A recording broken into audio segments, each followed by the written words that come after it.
Hello everybody, welcome to That's Football, welcome back to That's Football. It's Arsenal's trip to Tottenham, it's the North London derby, it's a massive game. It's relegation against the title race. We've just had relegation against the Champions League race. Incredible, incredible. And look, I suppose that's what the beauty of football is. You never know quite what's going to happen. And I think before we talk about that, let's talk about this. We don't really know what's going to happen here today, do we? I think the first thing I wanted to do was get the Tottenham team up. There it is. I'm not convinced that's right. I don't know about anybody else, but I'm not actually convinced that that's going to be the way that they line up because I don't know. I mean, there's four midfielders in that Tottenham side and there's only two natural attackers. So I'm not so sure that we're going to see Sarr playing out on the wing. Last time I checked, he was a centre midfielder, so I don't know.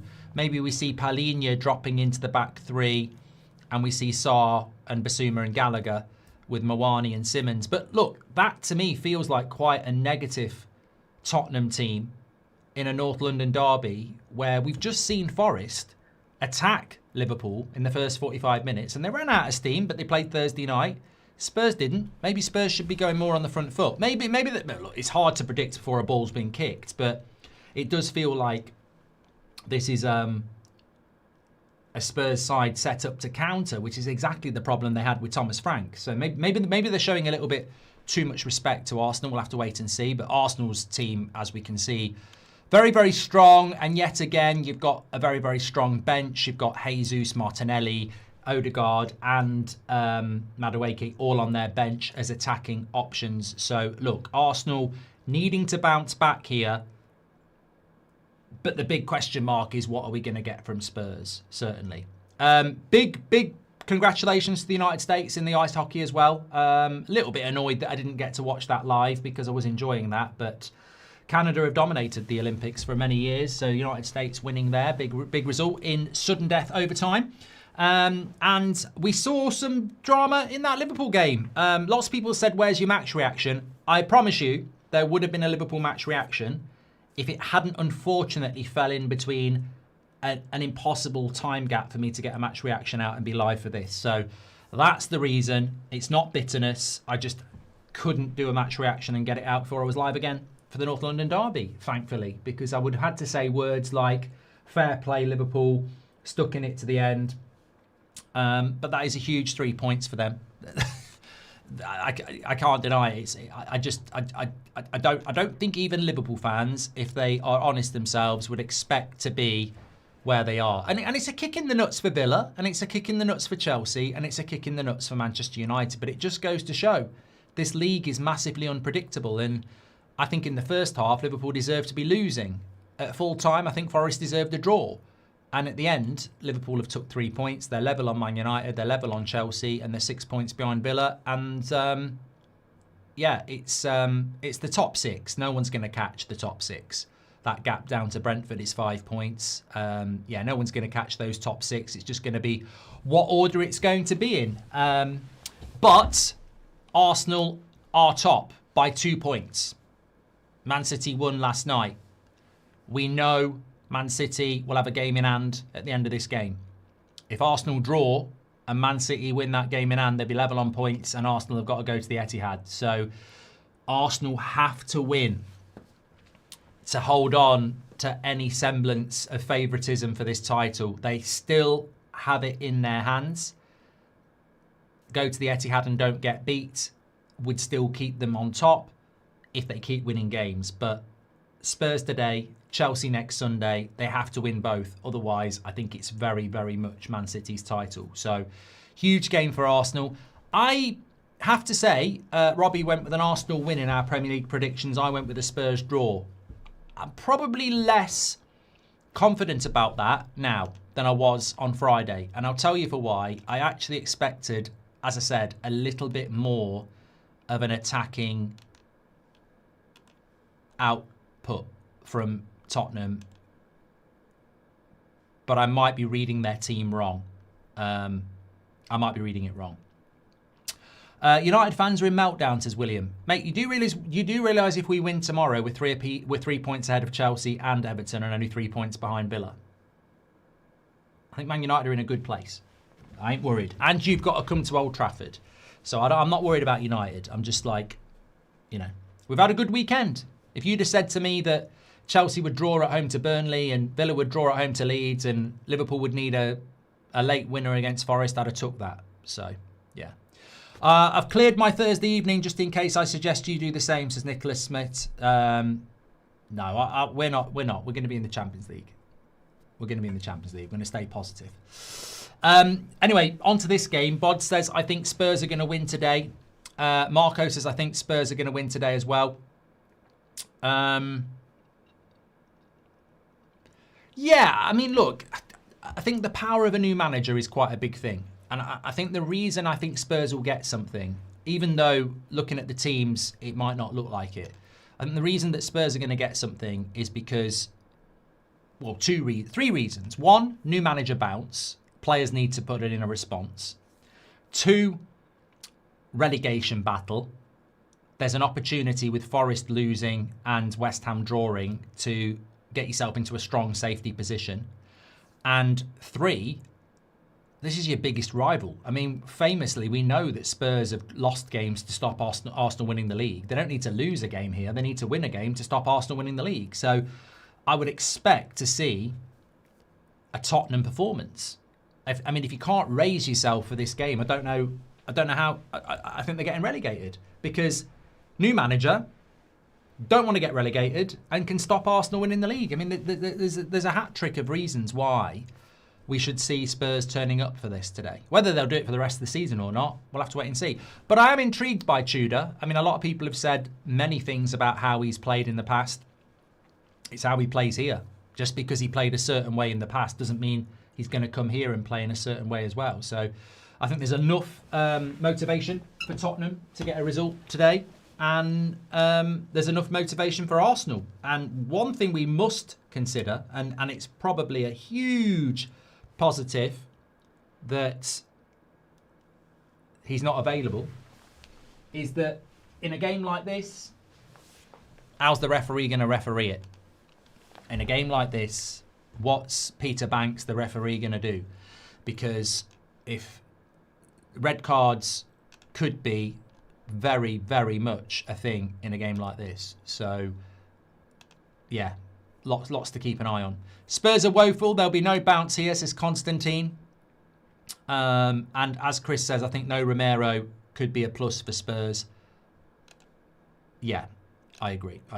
Please share the video, by the way. We've got nearly 10,000 watching already. We are only about 7 minutes away from the start of this game. Coming into it, I feel like I should just show you the bottom of the table as well. We know that Arsenal are top by 2 points, but this is how the bottom of the table is looking at the moment. Tottenham are 4 points off West Ham.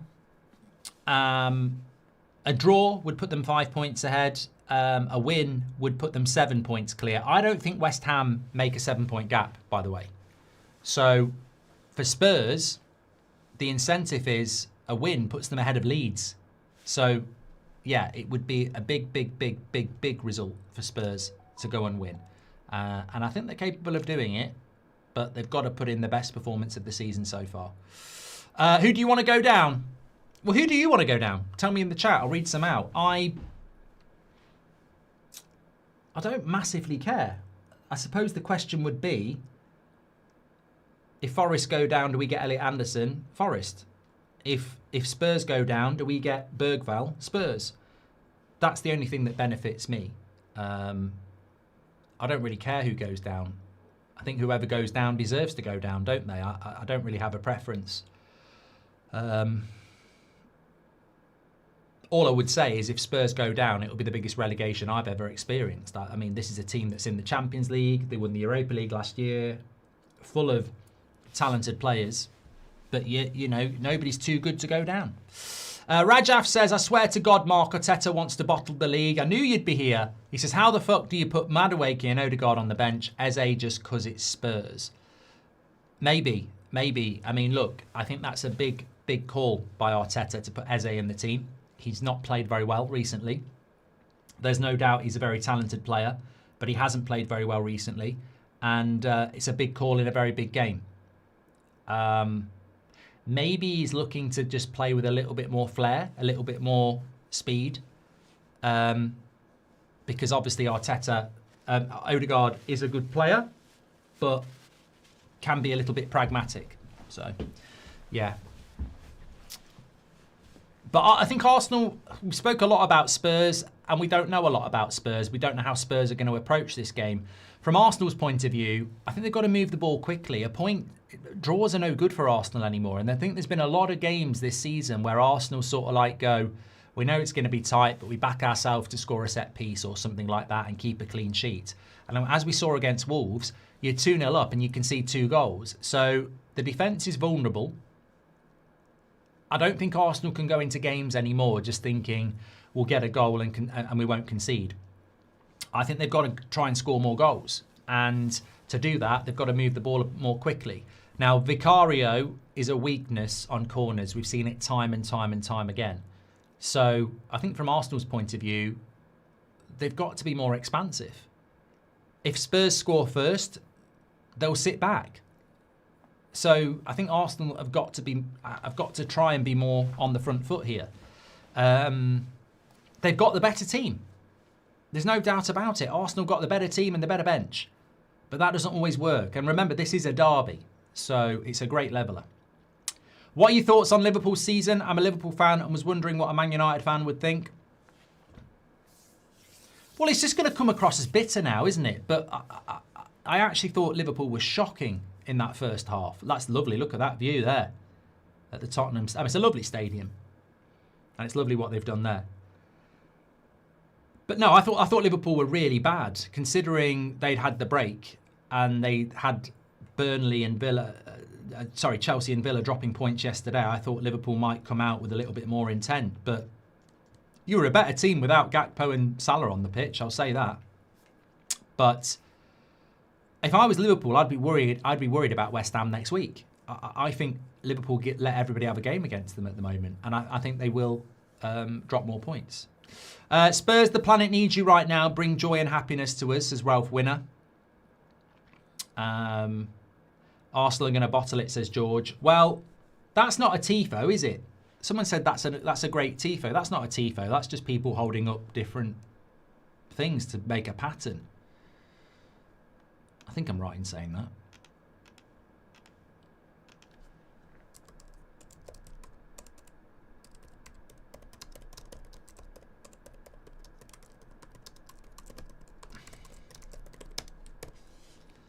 So let's see how. I think the first 5 minutes is going to be really interesting from Spurs. Are they going to go for it? Are they going to go aggressive? Are they going to go front foot? Are they going to go high press, high energy?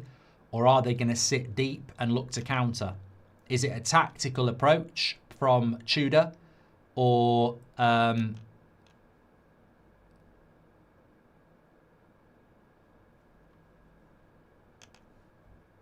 is it going to be more energetic? I know what I'd do. You've got the home crowd. Arsenal are nervous. I wouldn't let them settle. I think for the first 10 minutes, if I was Spurs, I would get the crowd up and get after them. Because you've got nothing to lose. Like, Spurs literally need probably 3 wins. So try and win games. I wouldn't sit back and let Arsenal have possession, because you're just giving up the momentum there. And Arsenal are going to be nervous, 100%. Afternoon, Mark. Hope you're well. What's your score prediction? I mean, I did go for a score draw, 2-2. But there's so much uncertainty. There is so much uncertainty with this game.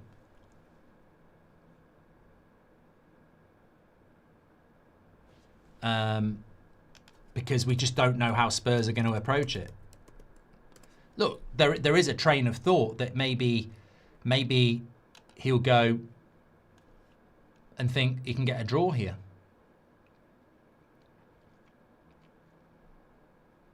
Managed a lot of clubs though, hasn't he, Tudor?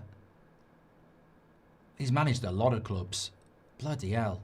Udinese, Galatasaray, Hajduk Split, Verona, Marseille, Lazio, Juventus, PAOK, Hajduk Split.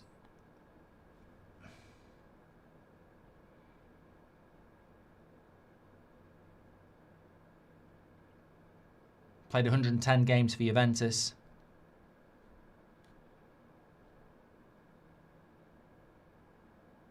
I mean, this is what Wikipedia said. He's known for his forward-looking philosophy. He seeks to impose an aggressive style of play in his teams. Describing his preferred style of play whilst manager of Marseille, I want courageous and intensive football, not only uniquely based on the defence. I want people who come into the stadium to be entertained and not disappointed. Let's wait and see. Right, we're about ready to go.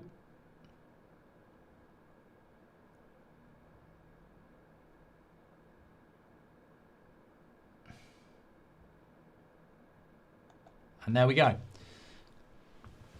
Thanks everyone who's tuning in. We've got nearly 12,000 watching already. Please do share the video. Biggest game of the season so far, yes. Mainly because it's Arsenal title credentials, but also Spurs are in a relegation battle, and these two clubs can't stand each other. I feel I'm getting bloody fear of heights here. This camera feels really weird. God, I've not watched the game at Spurs for a long time. You know when you watch one game and then you watch another game? I feel really high up here. We're in London, aren't we? Really hope Spurs, Pay and Display FC get relegated. Absolutely no parking anywhere today, says Team Salim. We always feel sorry for Team Salim. He lives around the Spurs ground and the parking is terrible on match day. I have sympathy with you, mate. Seb's team played at Sutton United today. Actually at Sutton United, and the parking around there is bloody awful.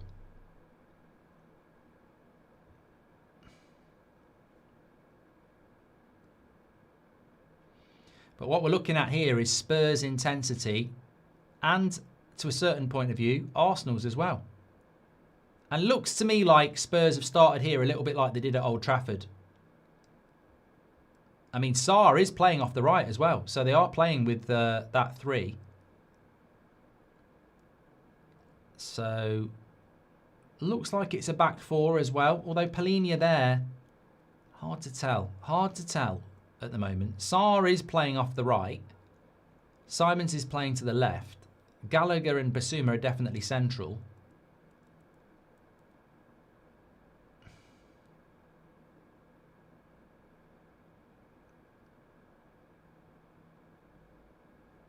But there's a lot of numbers at the back. Van der Ven. I don't know. Dragusin. No, I think this is a back three, isn't it? It's a back three. Palhinha looks to me like he's playing, yeah, right side centre back. You can see it there.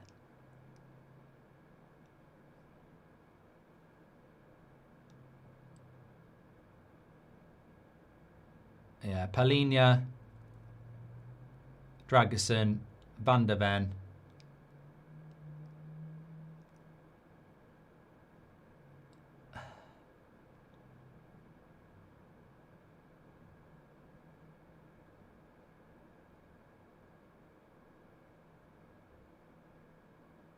I'm sure there was a Spurs player with a white headband on, and he's either thrown it off or he's took it off or he's I don't know. Tudor does have a reputation for coming in and fixing things up and suddenly crashes thereafter. He's like the Italian Sam Allardyce, says we are Nidge. Thank you very much.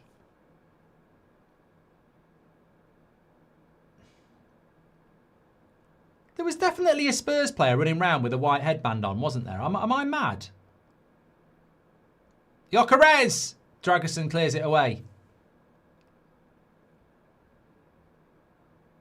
Chris said Basuma had it on and then took it off. Okay. I'm sure. I was going to say, I'm sure I saw a Spurs player running around with a white headband on, and then there isn't one now.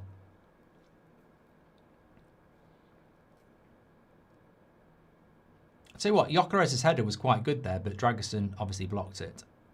Tudor isn't Italian, he's Croatian. Yeah.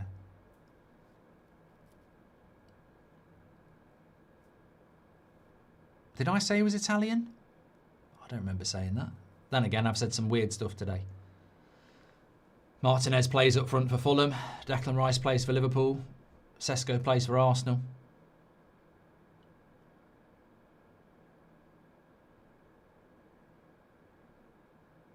What the hell? Oh my God. Spurs are getting into a right mess here. Bloody hell. Van der Ven. What are they doing at the back, letting that bounce? Saka was nearly in one-on-one. Van der Ven let it bounce in front of his goal. They're a bit ragged here, aren't Spurs?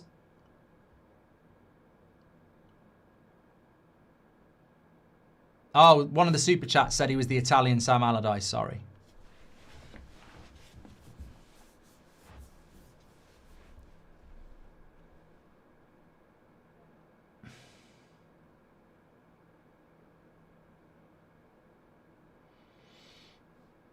Yeah, Trossard sort of went for a pass to Gyökeres and Van der Ven let it bounce. What odds on a red card, says Nicholas? I mean, Snoopy says you should move to Mallorca for better weather conditions.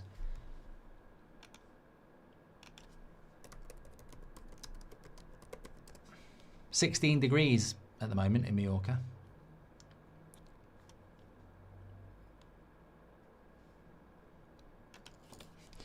I think a red card depends on how aggressive the game is. It doesn't have to be aggressive. It can be lovely play by Gyökeres. Trossard's going to go wide here to Hincapié. Dinks across in.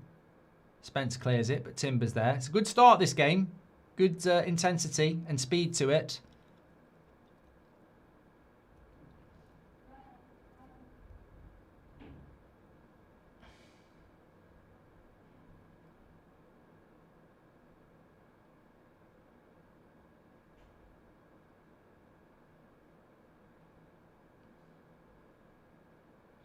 I mean, look, you could get a red card if someone makes a mistake, last man sort of stuff. But I think both managers will be saying, let's not be, let's be intense. We don't need to be aggressive because you don't want to pick up red cards.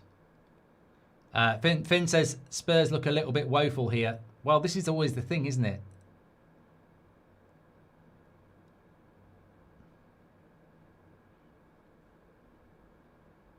It's a nice ball into Gyökeres. Up against Dragerson. Oh, I tell you what, that would have been an absolute worldie. That was absolutely incredible by Gyökeres. Cuts inside, gets the shot off, and I tell you what, if he did a little bit more of that in an Arsenal shirt, he'd silence his critics. Stands up Dragerson. I tell you what, it's not far off at all, that. Look at that. Cuts inside, goes bottom corner. I think Vicario had it covered, but it was a good shot.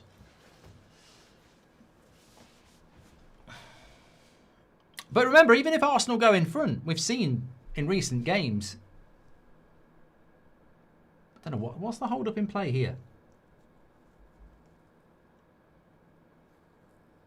2-stop start. Why aren't we playing football here, Ref?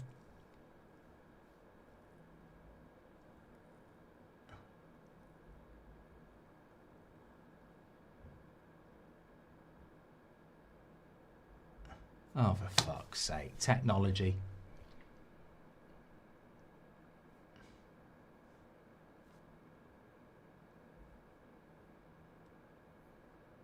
What a bloody embarrassment.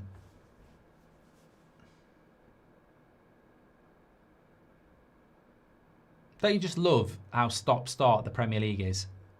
Yeah, we've seen the Gyökeres shot now. Can we get on with the bloody game? Come on.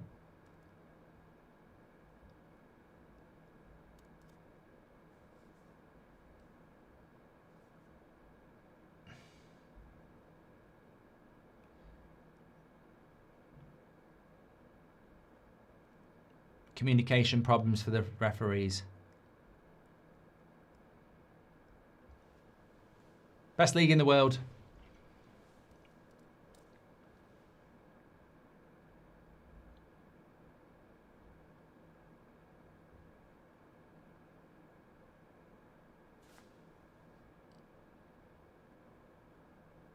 This is a joke.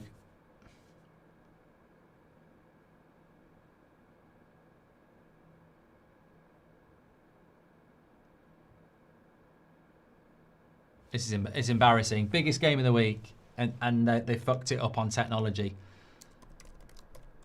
Absolute idiots.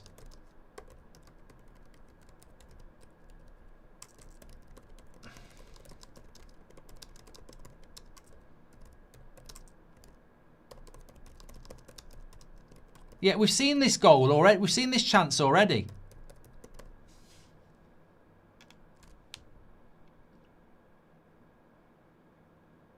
What's going on is they've got technical difficulties, so the game is now stopped for 3 minutes as they try and fix some sort of audio issue. But it's fucking disgusting.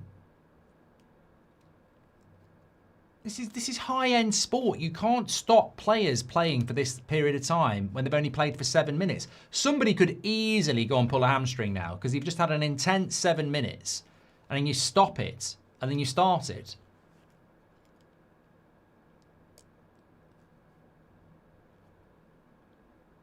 Absolutely ridiculous. Why can't you just play as well? Why do you need to talk to each other? Oh, go back to the old days where you look at the flag. Fucking joke. I can't speak to my linesman. Well, maybe go and speak to him in fucking person if you need to. Get on with the game, you pillock.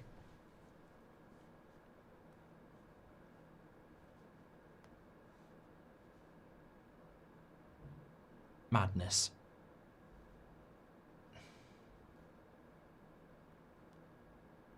Mate, you can't do this.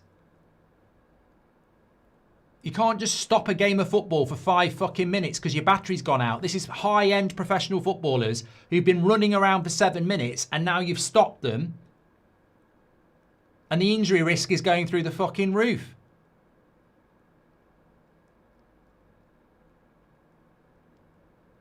And now he's talking to Mikel Arteta. I can't communicate with my linesmen without talking to each other through our walkie-talkies. Well, maybe go back. What do you think Sunday morning fucking referees do? Ah, oh, absolutely ridiculous. Best league in the world. It's embarrassing. Absolutely embarrassing.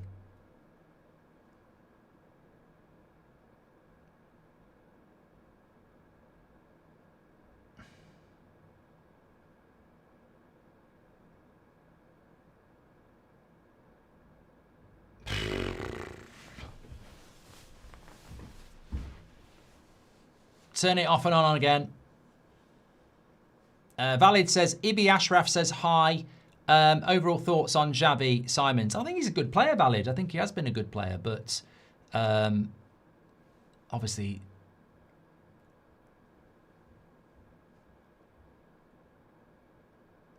they're struggling to get ref cam working, says one and only. No, I think Xavi Simons has been a good signing for Spurs. Their problems are bigger than him. Oh, look, he's sorted himself out now. Oh, only 5 minutes of not playing football while you fuck about with your batteries, you absolute incompetent pricks.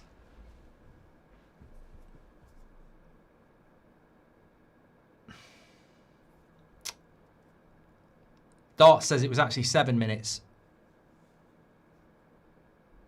I don't think this happens in any other league, but it happens in the Premier League all the time. They're probably buying them cheap fucking batteries that, you know, instead of getting Duracell, they're probably buying the cheap ones, aren't they? Save a bit of money. Anyway, we're up and running now. Let's see if it has any difference. Raya's quick off his line there. Cooling down their muscle, then making them sprint. It's a massive injury risk. It's one of the worst things you can do for a footballer is say, right, here's the game for 8 minutes. Now let's stand still for 5 minutes. Let's go again. What do you think of Bodo Glimt? Says Sook. Well, doing very well, aren't they? Your old mate Gary Neville has literally said word for word what you're saying about this, says Nicholas. Well, I can't hear that, so I don't know, but I'm sure a lot of people are thinking it about it as well. Sam says, Samsung says, cooling down their muscles, then making them sprint, did that one. Favourite shirt sponsor for both Arsenal and Spurs? Holston, Spurs, JVC, Arsenal.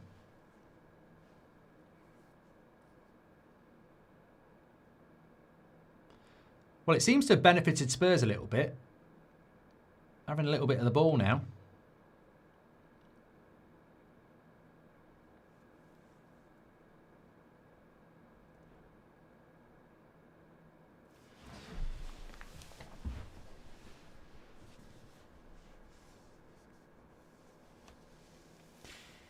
I don't have the subtitles on. I don't, mate. Do I strike you as the sort of person that wants to listen to what the audio of the commentators are saying? If that was the case, I just would never have done watch-alongs, and I'd sit there watching it like you lot. I don't want to hear what anybody else is saying.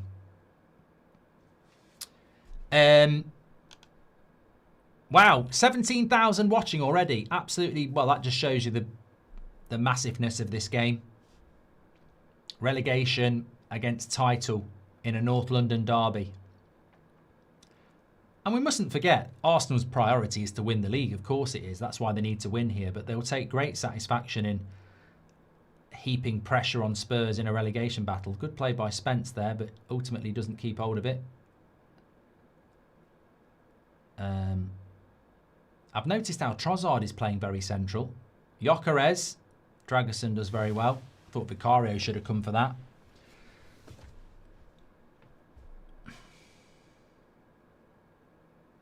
Well, let's hope there's no more stoppages in this game, because I think there's been a good intensity to it. Too many touches, Saka. And it's a corner. To be honest, I look at Spurs. We played them quite recently, and obviously Romero got sent off. But when you've got players like Dragusin and Basuma in your team, with all due respect, I think it's a problem. Romero would have been a walking red card, and I completely agree. What's your thoughts on the Prestiani stuff? Unfortunately, I don't think we'll ever know the truth, will we? Which is a shame. If the game slows down now, it is on the ref, says Stig. Arsenal have got 14 goals from corners this season, and Spurs have got 13. That's something about Spurs I didn't realise. I didn't realise Spurs were good at corners. Must-win game for Arsenal, says Beardy. Well, yeah, 100%. But I'd say it's almost a must-win game for... Oh, I tell you what, that was close for Arsenal. Gyökeres back across to Saliba, and he headed it wide.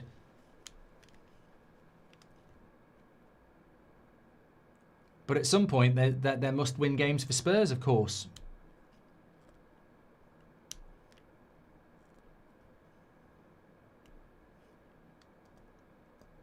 Get yourself a beer, Mark. Probably a little bit early for me on a Sunday.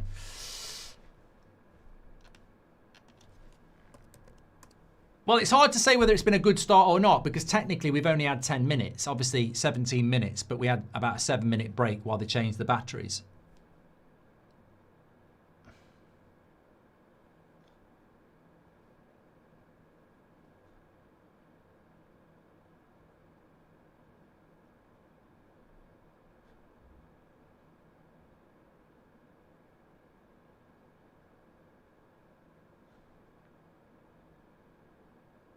Trossard, that was a terrible shot. I'm trying to figure out what Arsenal... Oh, don't show me ref cam. It's so shit. It's really so shit. You just don't have the quality for it. It's rubbish. I'm trying to figure out what they're doing with Trossard. He's playing very, very central, isn't he?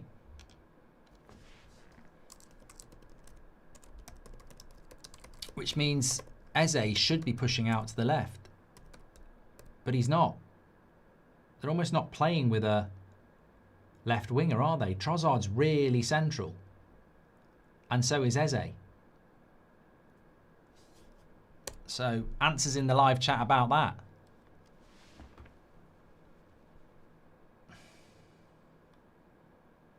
No, he's drifted left now.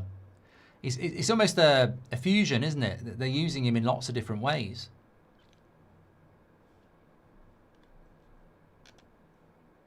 Please do share the video if you're watching. We're nearly on the road to 20k. A lot of interest in this game, of course. Oh, God, Raya's fast there. That nearly deflected its way through to a one-on-one for, was it Conor Gallagher? Might have been Simmons.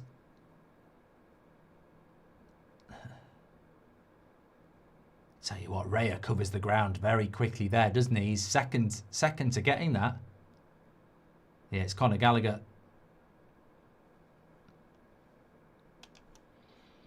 What Spurs players would you have at United, says Tyler? I'll take quite a few. Oh, we can't have another stoppage here. Archie Gray got one in the face from Gyökeres. Fucking hell. Absolutely clattered him with his arm. No, I completely accident. Oh, here we go. Another break now. Here we are. I'll tell you what, this game might finish by midnight at this stage. Get him off the pitch. Can't have any more. We'll be playing till Christmas. Oh, he's got a tampon up the nose now.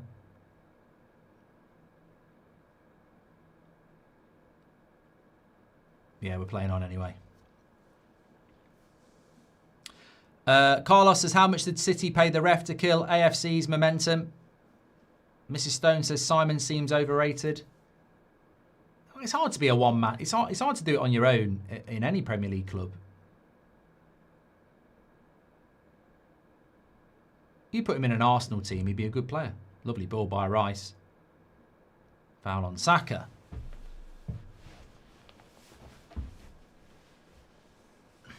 Spence in hard on Saka there. Yeah, Tyler, I think Bergvall would be a player I would like. I'd take Pedro Porro. I think it'd be much better than what we've got at right back going forward.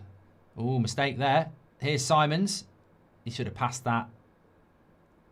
Sarr, good block. Remember when Arsenal was sponsored by Dreamcast? Well, they were sponsored by Sega as well, weren't they?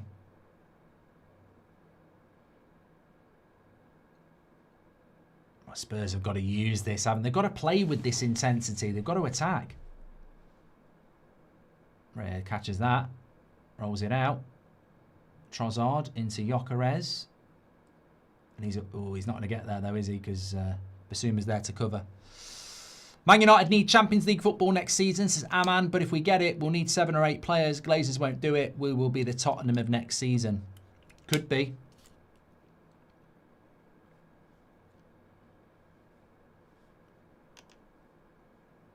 Could be. I mean, I think you do need... You look at Arsenal's bench. It's incredible.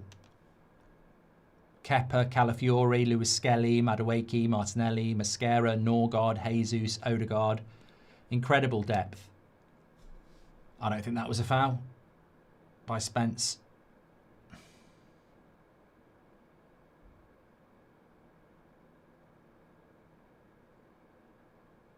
I don't think that was a foul. I think he's right to be angry about that. I mean, what does he do?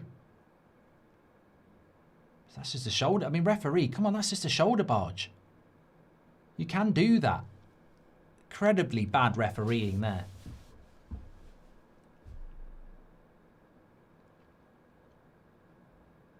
As master of the eye test, I'm shocked you rate Xavi, says Guardian. No, I didn't say I rate him. I just said I don't think he's been a flop for Spurs. James says I think it was a clear foul. Well, if you're an Arsenal fan, I understand it. I'd want it for United, but what I'm saying is it's a shoulder barge. It doesn't trip him up. He just uses his shoulder. I don't think it's a foul.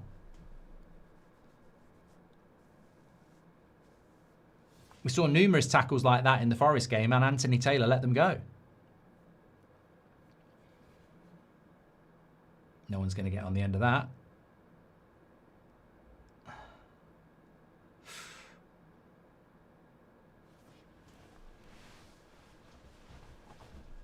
Do you think Saka is the most overhyped player in the Premier League, says Sai? I like Saka. I think he's a good player. However, I think that he's not having the input he probably needs to be having, considering Arsenal are, should be winning a title this season. I think he needs to step it up and show his worth and show his talent. Good play by Basuma here. Ref starting this game too much.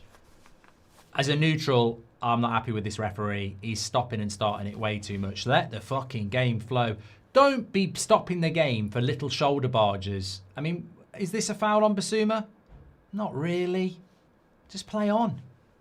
Let it go. Let the game go.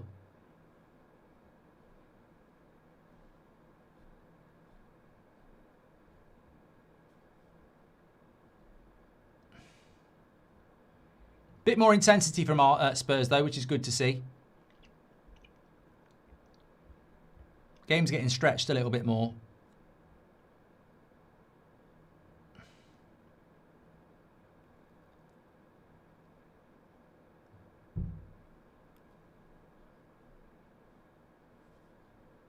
Oh.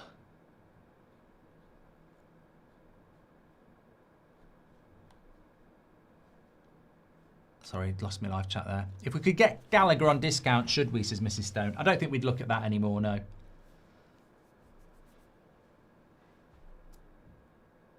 Lee Berman says, get the ball to Simons. He's looked lively when he's been on the ball. Mark, what do you hate more? Stop-start games or long throws? I don't like long throw-ins, but I'd rather see long throw-ins than a stop-start game of football. I mean, look, we do the Bundesliga on a Friday night, and one of the big things I've enjoyed about it is there definitely is a policy of getting the game flowing. And I think it leads to better games. I'd love to see the Premier League just like, you know, everything's just so stopped. Like, why has this throw-in not been taken quickly? Because it's gone to the wrong team. To me, you should pick the ball up and throw it. You don't need... Look, it's a Spurs throw. I'm having a look around. Why? Why is he still looking around? Why is he still looking around? Get on with the bloody game. Still looking around. Oh, I'll throw it there now. A technical issue was almost embarrassing as the watch-along last night, says Jamie. Watch-along did very well last night, thank you.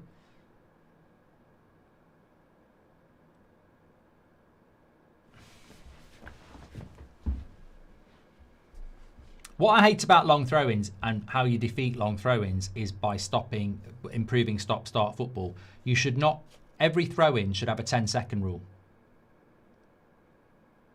Can't remember, didn't an Arsenal player get booked for taking too long to take a throw-in last season? Well, this season, you can get a throw-in, dry it with a towel, have a look around. You can take 40 seconds on a throw-in this season. Just limit it to 10. Get the game flowing. Oh, yellow card. This ref's having a really strange game.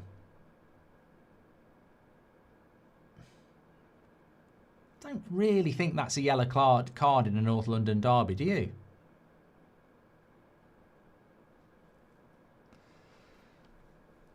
I don't know. Unfortunately, I think we've got a referee that's refereeing the game the way he wants to and not refereeing the occasion here, which is potentially going to be an issue. We will see.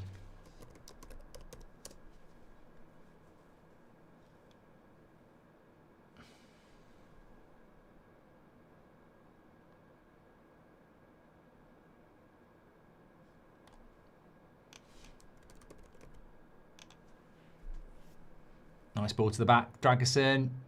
Did he keep it in? No. Referee said no. Computer said no.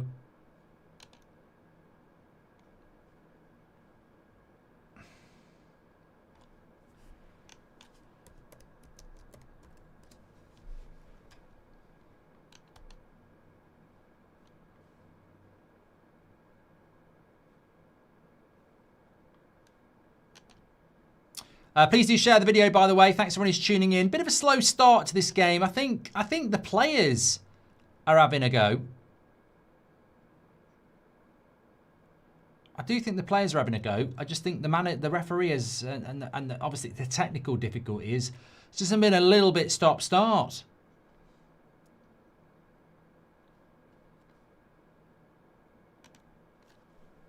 Nice ball there, though. Hincape looked like a foul. Referee says play on. Trossard into Rice. First goal. Do you think the first goal will be key? Not necessarily. I mean, Arsenal gave up a 2-goal lead on Thursday, and I think if Spurs scored first, they'd sit back, and Arsenal are capable of scoring. So I don't necessarily. I think it's obviously an advantage, but.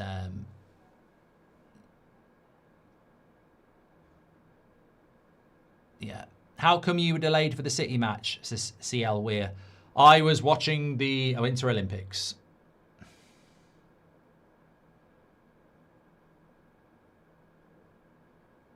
That's a foul there. Again, I'm not so sure. I think the referee is ruining the game.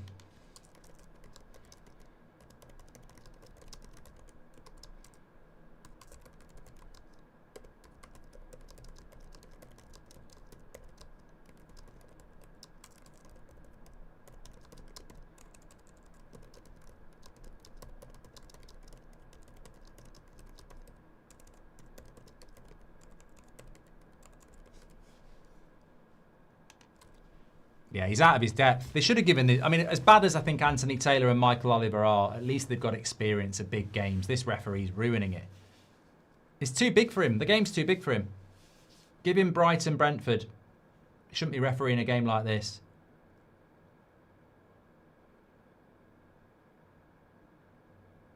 A good referee has a massive part to play in how a game is. And if you start, you know, you can be a good referee can referee games differently. You don't have to referee every game the same. So if it's a big game, like Man City Arsenal, you might go into it and go, my parameter for fouls is this. Like that, to me, is not a foul. I don't think that's a foul on Gabriel. I don't. I think you need to let it go.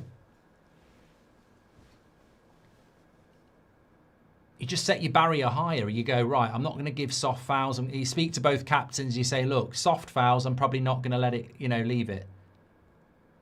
Probably was a foul, to be fair.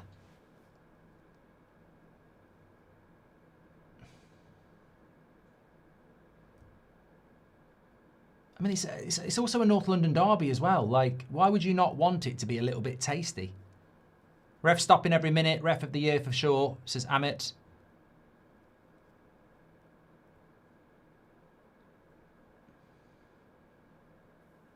I don't even know if Howard Webb marks his referees on that. I don't even know if Howard Webb understands that the referee can have a big part in a good game of football. Saka into the box, cut back. Why did Eze not? Well, he scored anyway. He scored anyway. I was going to say, why did he not hit it? But it's Eze. Nearly went to Spurs. That's going to hurt Spurs fans. That's going to be like dipping a cut finger in TCP or salt or both. It's going to sting. That is going to sting.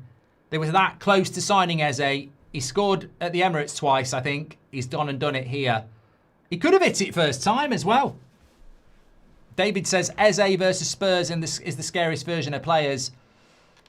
Yeah, he's done it again.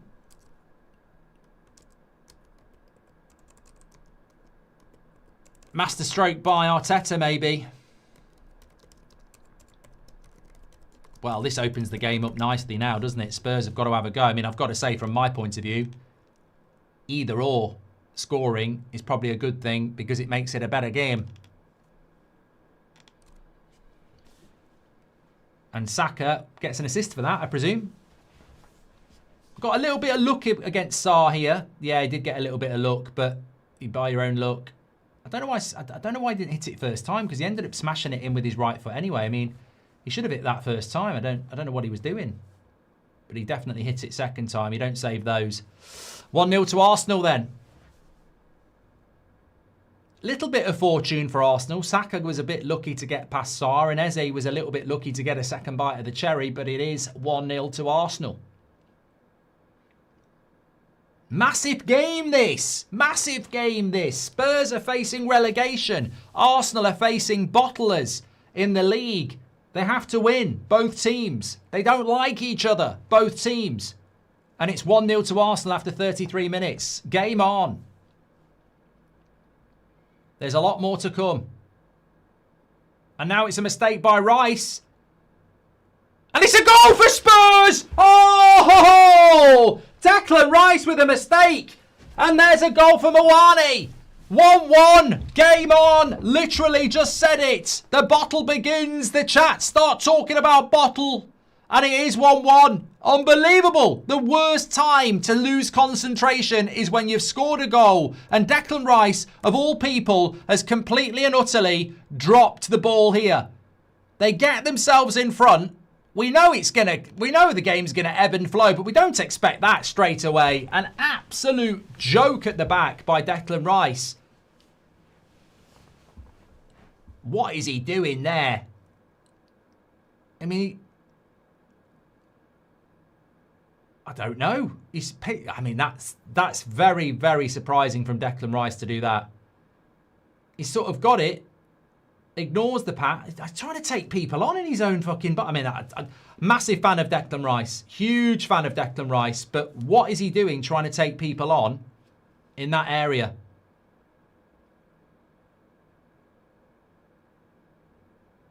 Clink, clink in the chat. I don't know. Everything about me in Declan Rice's position there when you've just scored is to boot that as far as you can away and get up the pitch. What he's doing, trying to take people on right on the edge of his box, is mad. Absolutely mad. But these sort of games can do strange things. But look, score draw is what I predicted. Score draw is what we've got. An atmosphere is what we've got as well. 1-1 is what we've got too. Eze got a hat-trick at the Emirates, says one and only. Shampers lad, says Rub. Paul, worst board, Spurs or Man United, says Ollie.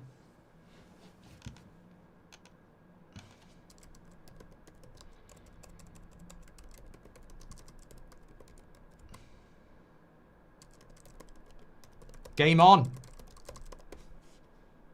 Archie Gray has had a yellow card as well.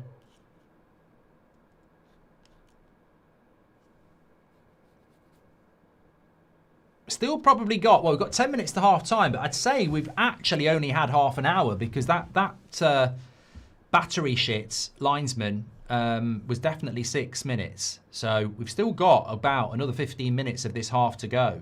There's going to be more goals.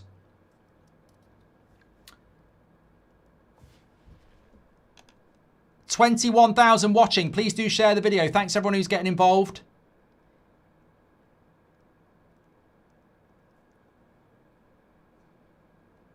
Brilliant time to score for Spurs. You know, you concede a goal.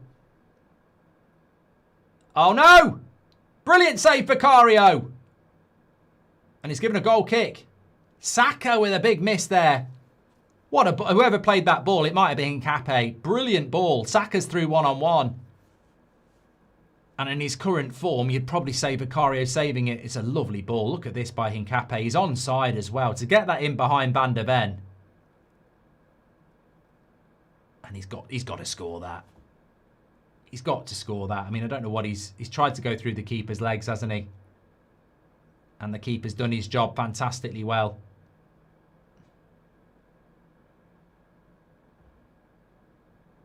But it's end to end here. Conor Gallagher a little bit late on Gabriel.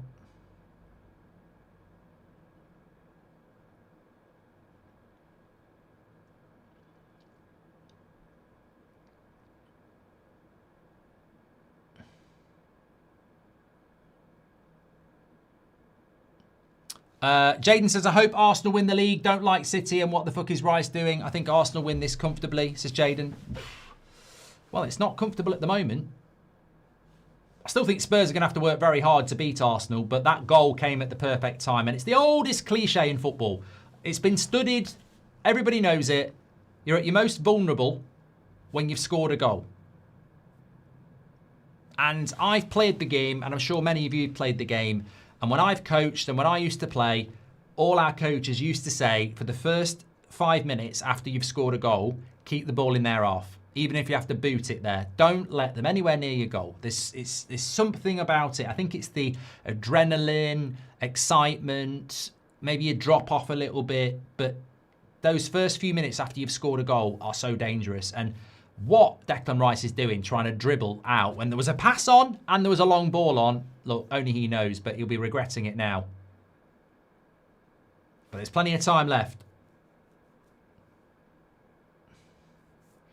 The trouble is, you'd be better off 0-0 than scoring and equalising straight away because Spurs will be up for it now. They've got a bit of a taste.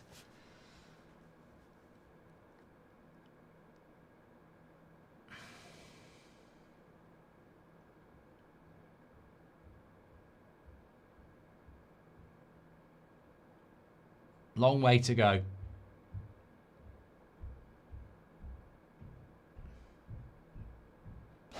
Basuma's playing like Caicedo out there, says Big Panda. Well, this is what you want from Spurs, though. I mean, whether they can do it every week, I don't know. But I said this before the game.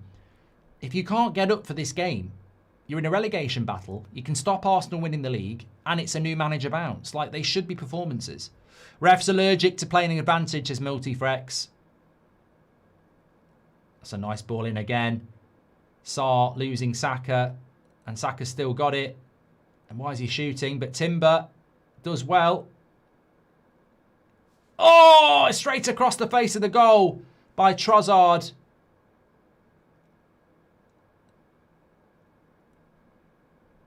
I don't know whether it's a corner.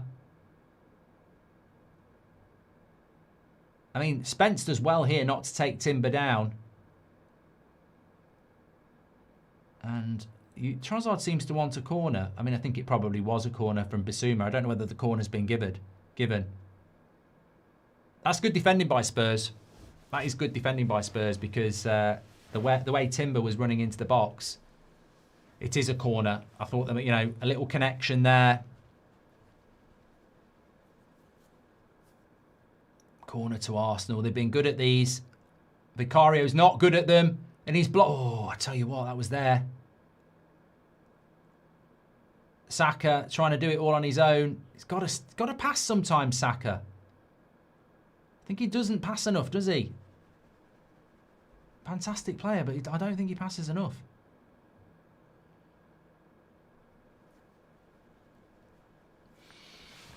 Thanks everyone who's tuning in. Please do subscribe to the channel, bottom right hand corner. We are on the road to 1.5 million. We're trying to get there before the World Cup or the end of the season. So please subscribe. Daily content on That's Football. Bottom right hand corner to subscribe. Doesn't matter who you support. Lots of watch-alongs, lots of topical stuff. We'll have a match reaction for this, of course, straight afterwards. But 1-1 at the moment.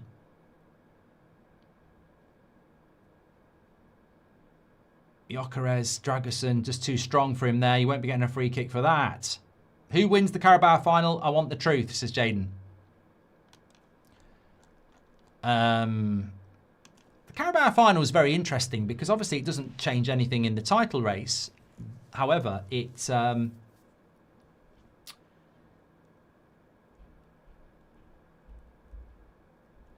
statement of who wins a trophy, isn't it? So psychologically, it could be a blow. I don't know. I think Arsenal and Man City are probably quite evenly matched. I don't know whether Arsenal and Man City are capable of playing a good game, actually. I think they tend to cancel each other out.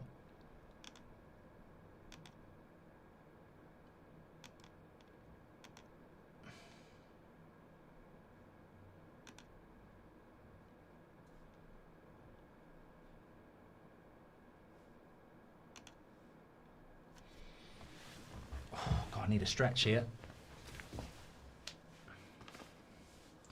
Long throw in from Spurs. Boo. I'm not being a cow. I'm booing it. Can't stand the long throw in. How many seconds did he take to take that throw in? 50. Bear says, do you still wish United signed Gyökeres? I don't know why I still keep getting asked this question. I like Gyökeres. You're not going to change my mind. I like Gyökeres. I liked him at Sporting. I still think there's a good player there. Nearly scored a very good goal in this game. I like Gyökeres. I know people don't, but there we go. 32 seconds it took to take that throw in. Disgusting, Michael. Absolutely disgusting. And the Premier League let it happen. Spurs have a corner. They're good at corners. Let's see what they can do. You want to pop this right in on Raya.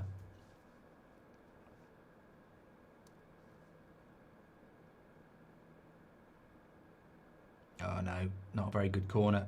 Raya punches it away. So we're approaching the 44th minute here, but remember we're looking at probably 7-8 minutes added at half time. Do you think Man United should go for Bissouma? If you know anything about Bissouma, you don't go anywhere near Bissouma.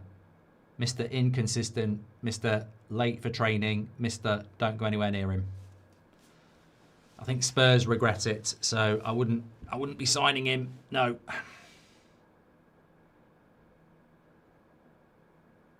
One, 2, 3, 4, 5, 6, 7, 8, 9, 10, 11, 12, 13, 14, 15, 16, 17, 8. Well, that was nearly 20 seconds on that throw-in as well. So we've already lost a minute in this game to 2 throw-ins. Shocking. You just can't. We only get 45 and 2 throw-ins have cost us a minute. It's just disgusting. Absolutely disgusting.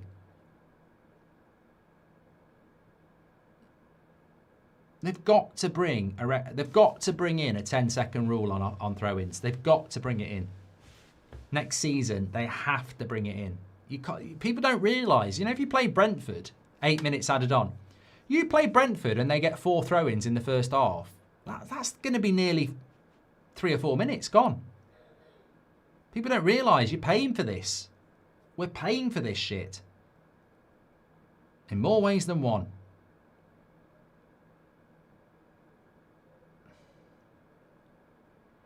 Have I ever refereed loads? Yeah, I'm not very popular at refereeing. I let a lot go. I just like the game. I let the game flow. I think it's the best thing to do. But I do miss stuff.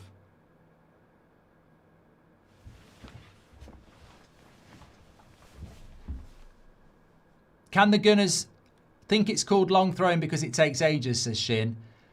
Thank you, Jaden. Cal, I'm not going to. I haven't missed your super chat. I just don't want to talk about it. I don't want to talk about other channels or stuff like that. I don't do any of that. There's no point.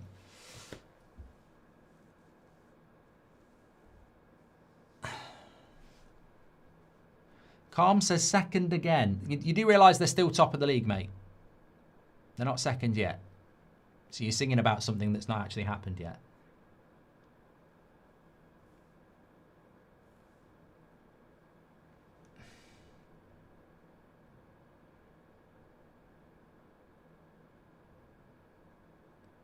Referee's starting to let the game flow a little bit now because I think that probably was a foul he would have given 20 minutes ago on Gyökeres, but good to see him letting the game go. Then he gives a foul on Declan Rice. I mean, hypocrisy. What's my thoughts on the game? Much better than Forest Liverpool, which was nowhere near as open and as quick as this. There's a good intensity to this game.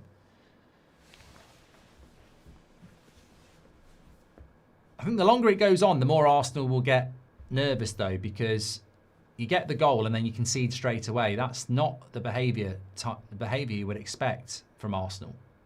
Built on good defence and concentration, and they make a mistake like that. Gabriel on Moani there. Nice ball into Saka. This would be controversial if this leads to an Arsenal goal. Well, it won't do because it's great defending by Van de Beek. Saka holds on to the ball way too long. I don't know what it is about in this season, but he holds on to it way too long.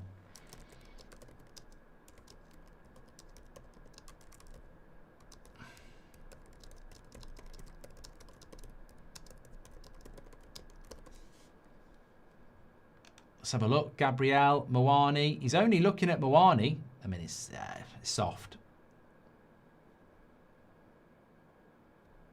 But you look at Gabriel there, he's not looking at the ball. Technically, that's a foul. I mean, it's the same as Bernardo Silva last night. He's only got eyes on Moana. He's not looking at the ball. If that had been a borderline VAR take a look at it, I think he'd have been in trouble there. No intention to play the ball. Just to play the man. Yeah, look, Saka, I think he's a really good player, but I've said it all season. He holds on to the ball. Too many touches. Holds onto the ball too long. I'm not saying Madueke's better than him. However, he's more direct. Do you see Pochettino joining Spurs after the World Cup, says Tyler. That's a nice ball into Rice. They've got space here. Into Trossard. Oh, he gets it stuck behind him. That could have been dangerous for Spurs. I don't know, I get the feeling that Spurs might want De Zerbi. I don't know whether Pochettino... I don't think you should go back. I'm a firm believer that you shouldn't go back. Well done, Gyökeres. Into Eze. Into Trossard. And Vicario jumps upon it.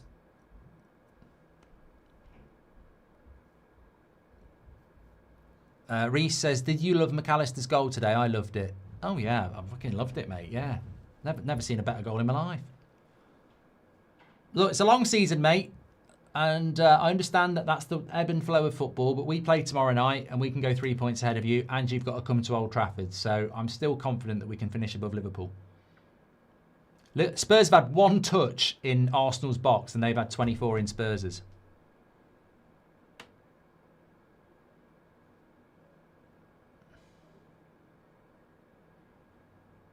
Here we go, Saka. Now, can he get out his feet and do something quick? No, slow. Again, too many touches again. Hincapié. Corner.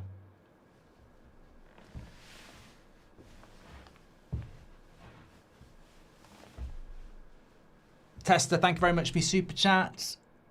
Yeah, I don't know. Maybe Pochettino will go back, Tyler, but I don't know whether he should. So we've had 5 minutes of the 8 added on here. Gyökeres reminds me of Erasmus. He's more on the ground than he's on his feet. Weak, not fast, and older. Why is he better? I think. Look, Stig. People make their minds up. I actually think Gyökeres has had a good game. Nearly scored a goal.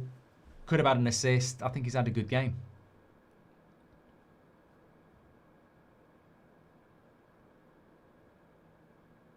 Rice, headed away by Dragerson. Eze. Saka's got to win that. Saliba. And another free kick.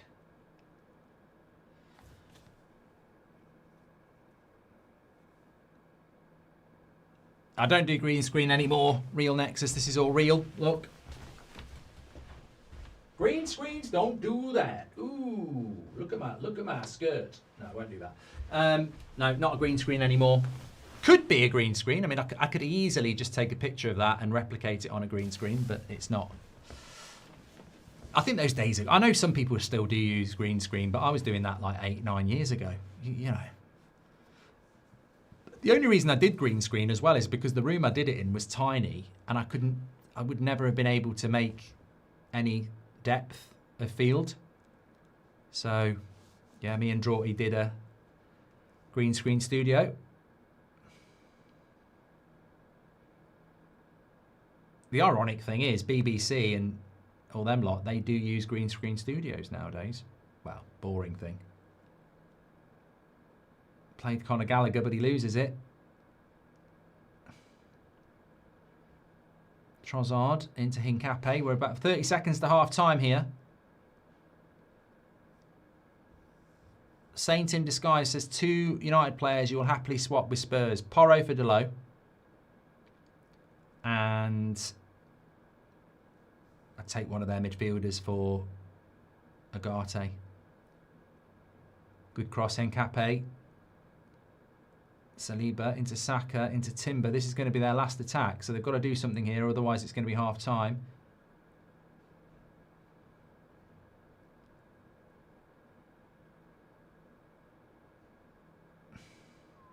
It's going to blow. He's going to blow there. Half time. 1-1 at half time. Well, look, I mean, I think if you're Spurs, you're over the bloody moon because you concede a goal and you equalise straight away and you've done absolutely nothing else. So, look, story of the half is this. Let me show you. Let me get you the stats on the screen.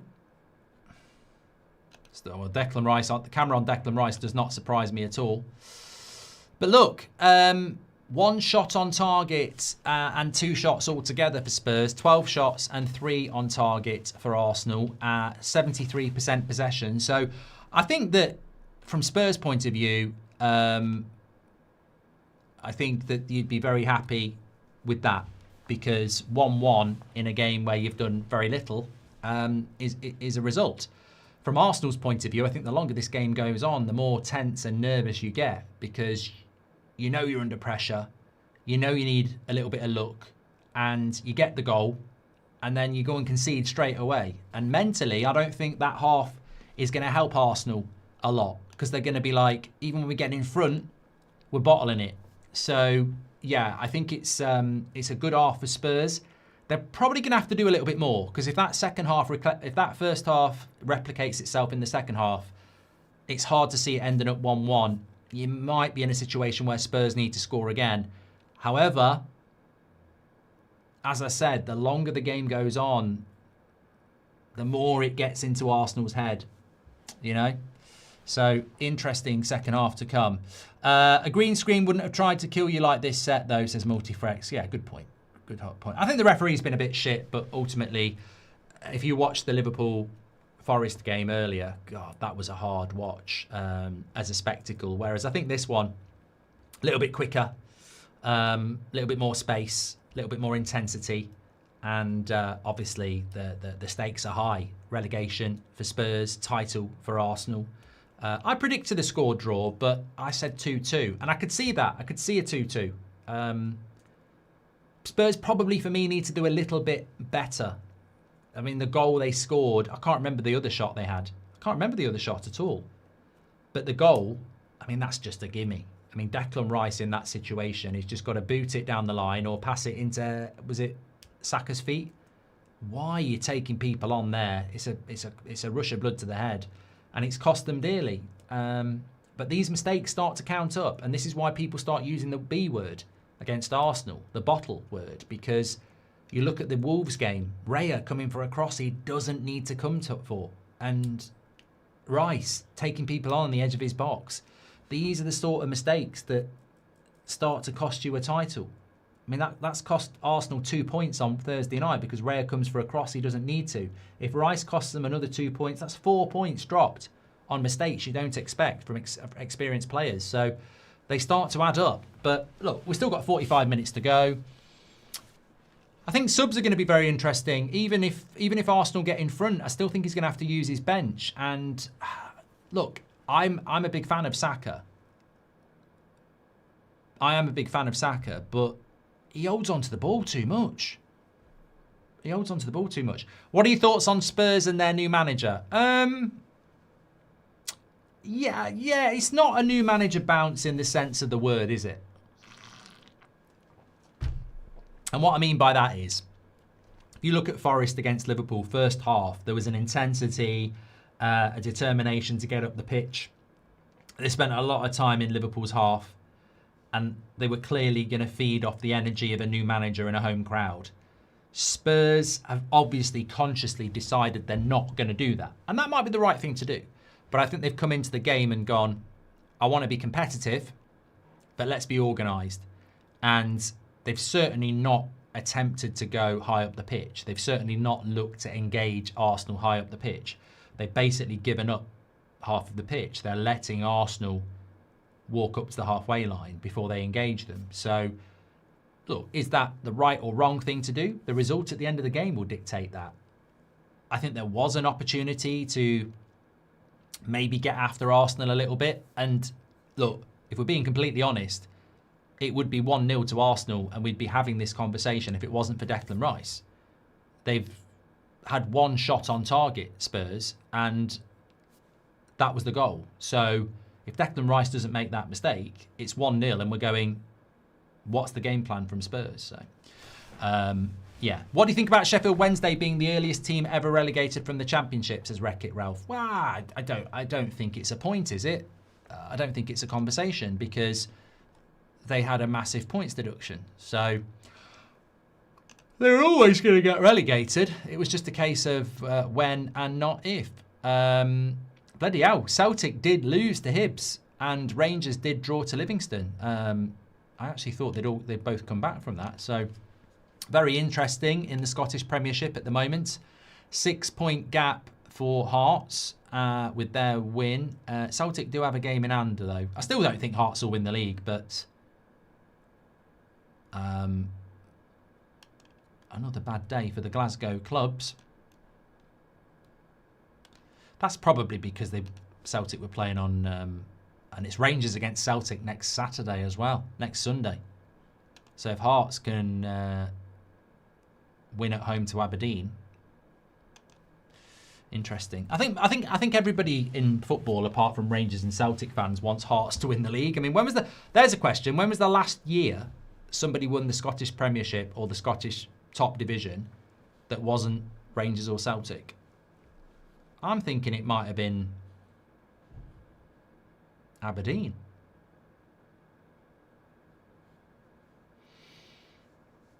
Mark, should Man United go for João Gomez as a backup?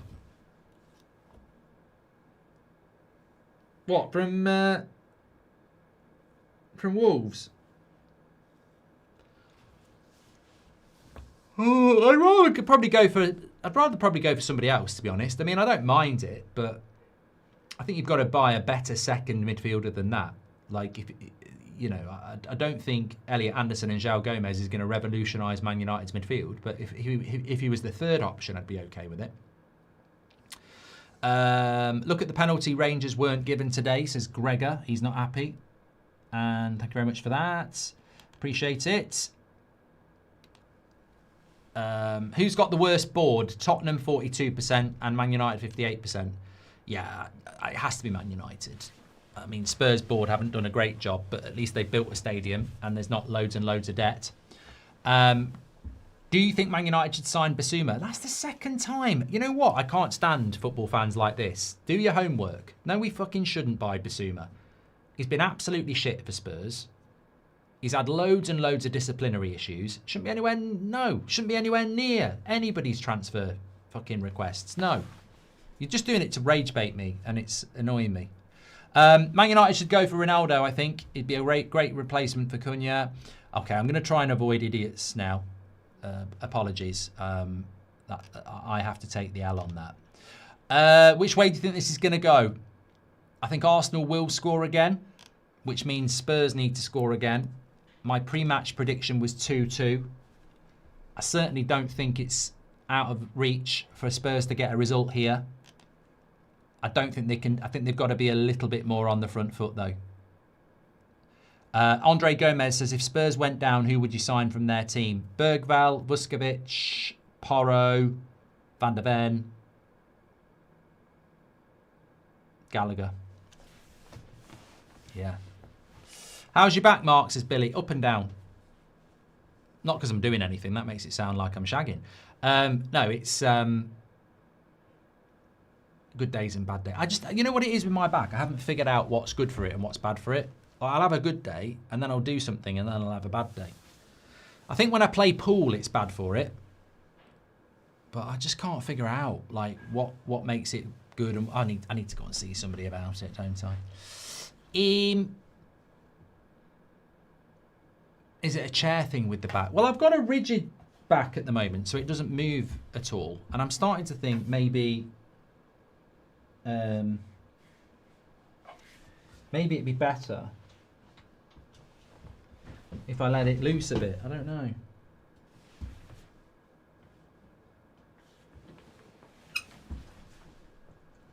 There used to be something for it. I can't remember what it was.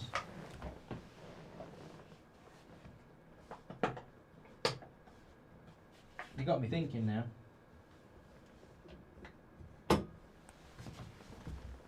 See that? I don't know whether that makes it better that I can rock in it or not. That might make it worse now. I don't know. We'll give it a go.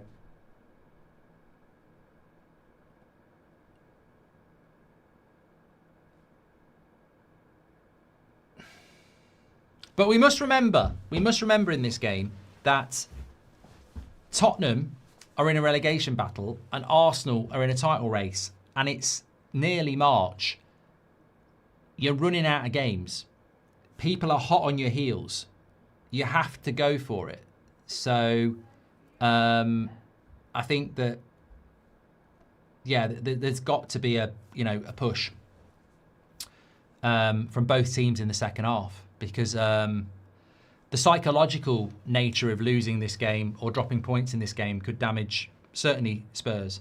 I think a point for Spurs is good. A point for Arsenal is bad. A loss for Spurs is bad, and a loss for Arsenal is horrific. James says just buy a massage chair. Can you get them? What do you think of Leicester's downfall, Mark? Says William.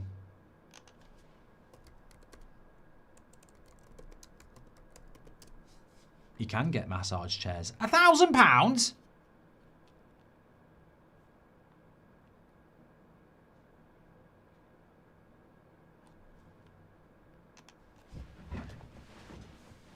And kiss my arse, which in a way a massage chair actually does.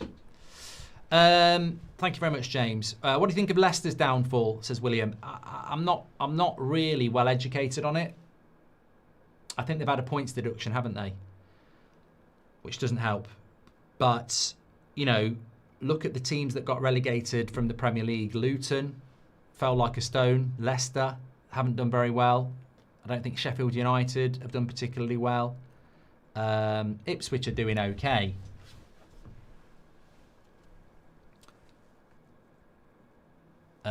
Rhino says, I had the same chair as yours, replaced it with a Herman Miller, and my back is way better now. Oh, I tell you what, we're getting some good recommendations. Earlier on, I was asking for places to go away for a couple of days. And now I'm getting chair recommendations.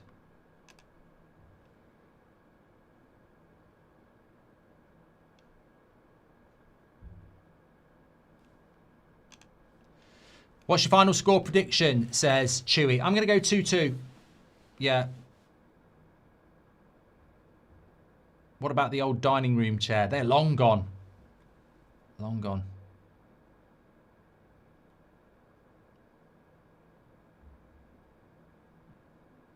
Amit says, James Howard, your doppelganger, to host United Stand once. I'd imagine that's quite a hard job for him to do, though, mate. To sit and do a watch along for 2 and a bit hours in a voice that isn't yours. I'd imagine he'd probably find that difficult. Oh, I can't stand up. If I stand up for 20 minutes, my back kills. So there you go. There's a bit of symptoms for you. I'm much better when I sit down with my back. In fact, I'm just going to... Would I make any changes at half time? I'm just going to do a back exercise. Would I make any changes at half time? Ow, just bang my head. Look, he's got a lot of options.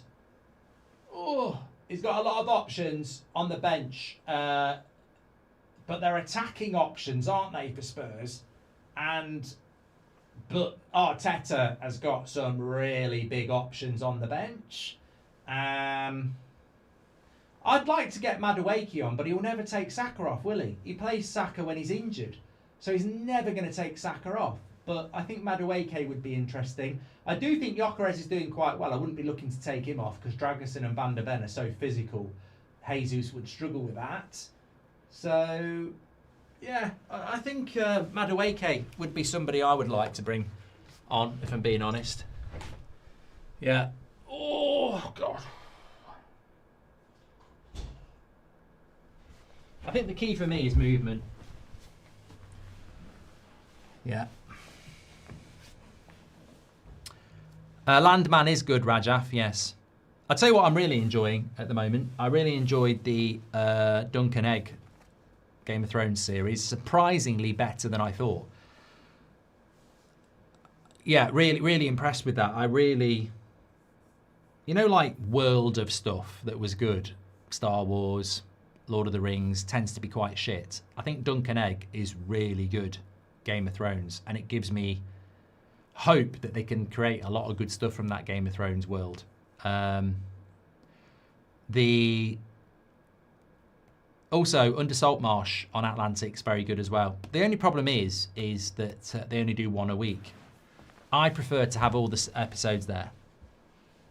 Cool Guy says you should invest in a good recliner, and Ninja says Arsenal are bottling it again. Right, we're ready to go for the second half here. No substitutions at half time.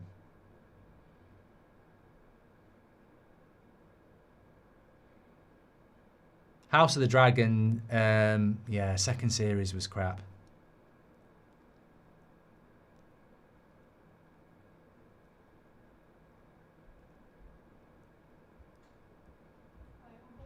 Unrelated question, do you think you're going to play in the Sidemen charity match? I don't know. I don't know. With those sort of things, it's a bonus if you get asked, and if you don't, you just move on. You know, it's incredible what they do. I love being involved in it. But look, if it happens, it happens. If it doesn't, it doesn't. I mean, as I've said to you before, I'm working on 2 or 3 things at the moment that if they happen, are going to be great for That's Football. So, you know, when one door opens, another door closes. No. When one door closes, another door opens. I love Inside Number 9, Theo. Absolutely love it.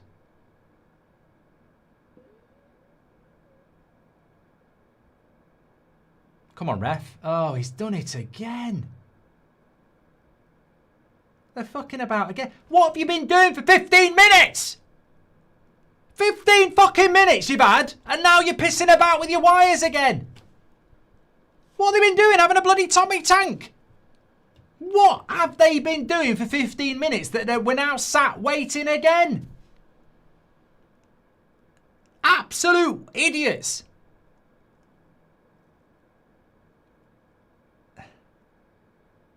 Having a bloody laugh about it. Arteta's just... I tell you what, if I was the manager, I'd be losing my shit. I'd be going, you've had 15 fucking minutes to get this sorted. You walk out and you go, oh, it's not working. I tell you what, you'd have been no good in World War II. Oh, we're flying up in the air now for the Battle of Britain. Oh, I forgot to put the fuel in and the bullets. Oh, don't worry about it. It doesn't matter. Do your fucking job. You incompetent shits. This is embarrassing. This is embarrassing.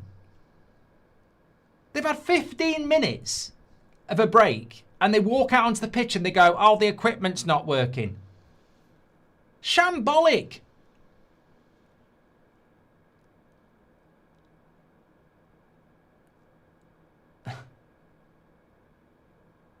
Aberdeen in 85, managed by Sir Alex, says Ryle. Yeah, that was my guess.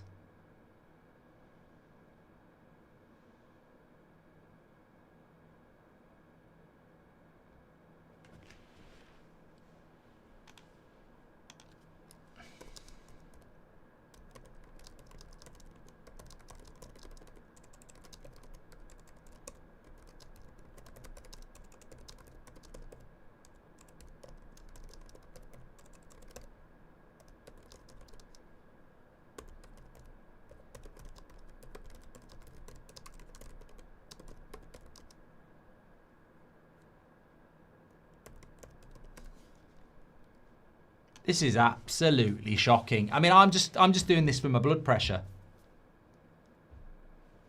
Absolutely abysmal. Who do these arrogant twats think they are? How can you walk out after a 15-minute break and go, sorry, we're going to be another 5 minutes. I haven't got my equipment ready. I mean, I'm not joking. I think it's absolutely disgraceful. I tell you what probably happened. The linesman went, my equipment doesn't work. And the guy who does the equipment probably said, I'm on my break. I'm on my break. I don't start again for 15 minutes. Look at him having a laugh. Look at him smiling about it. No, we're not laughing, you dick. You know why he's laughing? Because he's like, the cameras are on me. Well, fucking have that. And that. And that. Not bloody laughing. Oh, look at it. He's doing the special run now because he knows the camera. Oh, I'm here. I'm here. Idiots. Fucking idiots.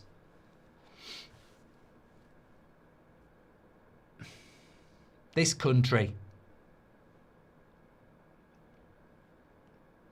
It's gone to shit.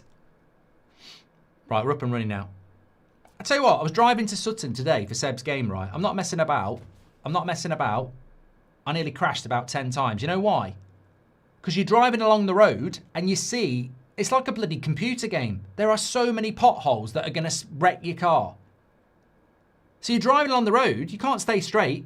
Good shot by Xavi Simons. That's going to be... No, I didn't go for a corner. You can't drive straight. You're driving along. You're like this. All around the road.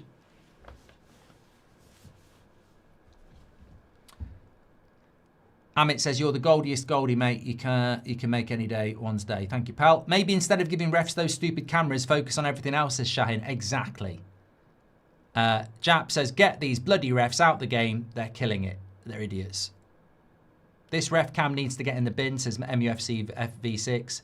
Governor, welcome to the Members Club. Thank you very much. Sylvie says, get a sports massage. It'll work wonders for your back. Look up low back ability. Fix my chronic back, says DBT. Would you rather have bargees for hands or nans for feet? Just out of curiosity. Yeah, Dom. I've read it out. That's as far as it goes. Nice ball into Saka. Will he try and cross it first time? He does. Rice. And good defending by Spurs. You don't get a touch in the box, says he. Oh, the potholes in the UK are just terrible. Makes driving unpleasurable. Gyökeres! Oh, shut up! Shut up! Shut up! I don't know why I'm celebrating an Arsenal goal. It's more the Gyökeres hate. I hate it. I think Gyökeres is a fantastic player. I've said it for a long time. I'm almost on a journey on my own here. It's got nothing to do with Arsenal. I just think Gyökeres is a very good player. And that's a very good goal. But obviously in the North London derby, it's a massive goal. Massive goal. There we go. It's a weird thing.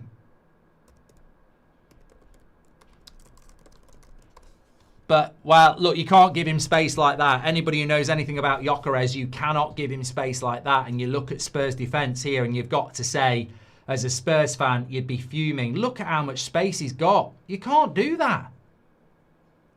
Give him space and he'll smash the shit out of it. And look at that. That's shocking defending. You can't blame Vicario. He's up like, what the hell are you doing? Dragerson, Van der Ven. What are you doing? It's a good finish, but poor defending. 2-1. Everything you've done at half-time means nothing now. Savage says, piss off, school-level defending. It was bad. Look, Gyökeres did well. Good first touch, good shot, but edge of the box, come on. No centre-back of any level is going to let you do that. But Arsenal now, remember what happened? They've got to get that. And I tell you what, whoever cleared that ball there, Zubimendi, right thing to do. 100%. Blast it up. Be interesting to see what Arsenal do in the next 5 minutes, because this is where, for the next 5 minutes, you just get the ball into the Spurs half. Don't let them anywhere near your goal.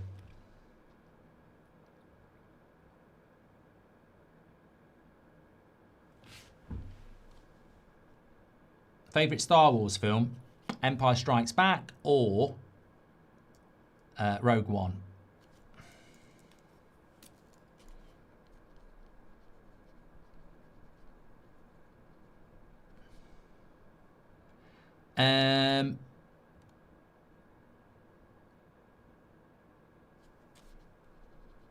What a goal by Gyökeres. I told you at half time he was having a good game, but you judged on goals. You are judged on goals. I don't think you can't say anything else. Look, somebody in the chat just said Spurs will score 1 shot on target, 2 shots on target in the whole game. They're going to have to up that. Last Jedi shite, Marmite. Absolute shite. Come on.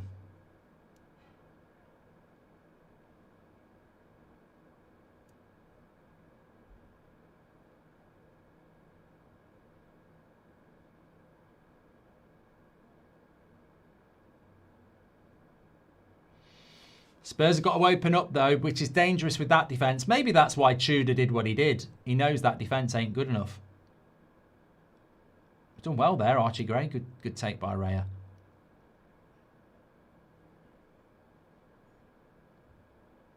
Great tackle there by Palhinha. That's what Spurs need more of. Spence. Ooh, flicked off into Raya's hands. Oh, Rogue One's a fantastic film.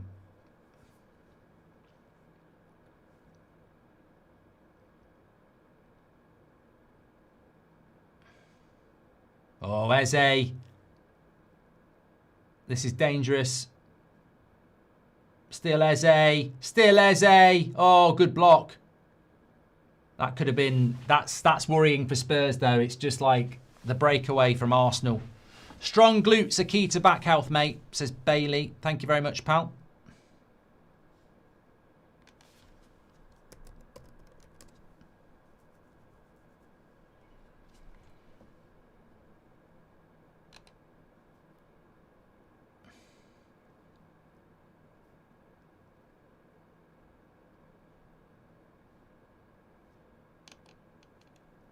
It's a lovely play by Eze.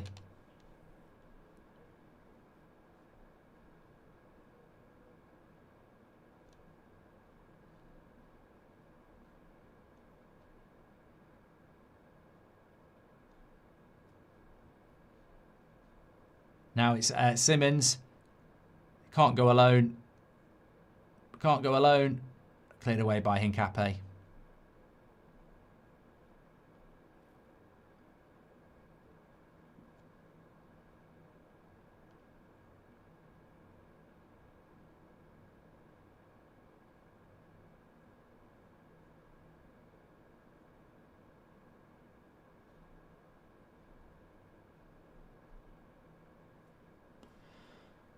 Sorry, I lost the live chat there. Nearly 22,000 watching. Please do hit that subscribe button, bottom right-hand corner. Get involved no matter who you support. This game is huge now. Title race and obviously relegation race. We're only 34 subscribers away from 458,000, by the way. So please do subscribe, bottom right-hand corner. Spurs have got to go for this now. They've really got to upgrade their attacking game. It will leave them open at the back.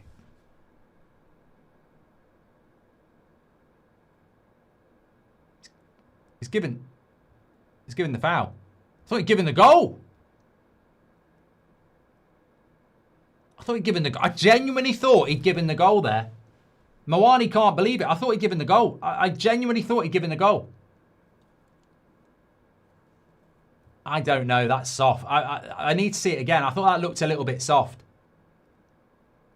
Cross comes in. Gallagher. Oh, Gabriel does that a lot. I don't know.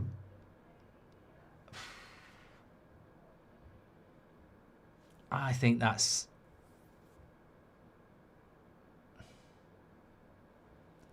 Well, we've seen goals given when Gabriel's gone down like that. I think they're a bit lucky to get away with that, Arsenal. I think they're very lucky to get away with that.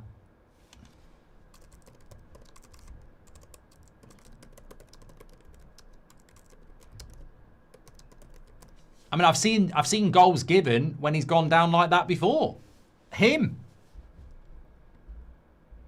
I've seen Gabriel do that and the goal be given.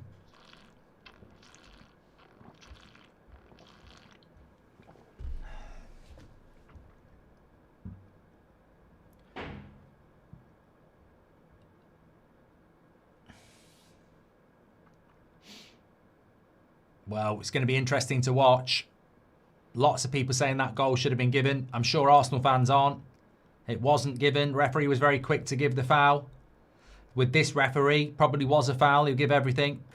But I think it was soft. I think it was soft.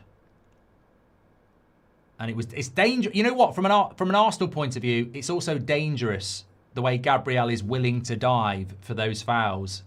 He doesn't need to do that. He could have stayed on his feet. He could have won the header, but he takes that risk a lot where he'll go, I've been pushed.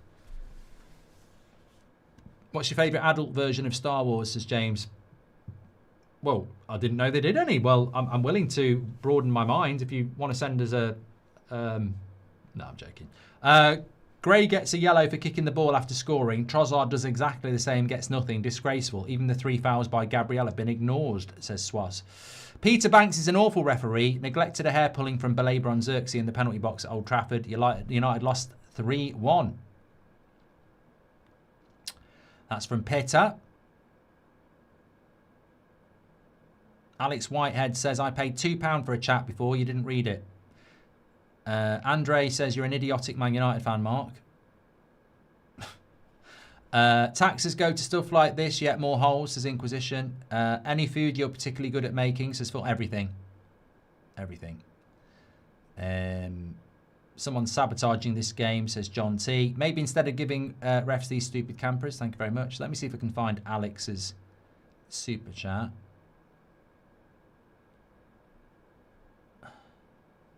Hold on a minute. Rice. Good cutback defence. Well, from Spurs corner. Rajaf says, what do you think of Wrexham potentially playing in the Premier League? I've been asked this quite a lot this weekend. Birmingham City, Wrexham. I think it'd be quite interesting to have them in the Premier League because they've got money.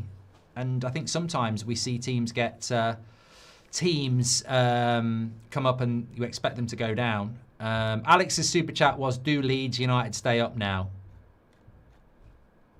Well, I can show you the league table as it looks right now at the bottom. Timber's coming off. Mascara comes on.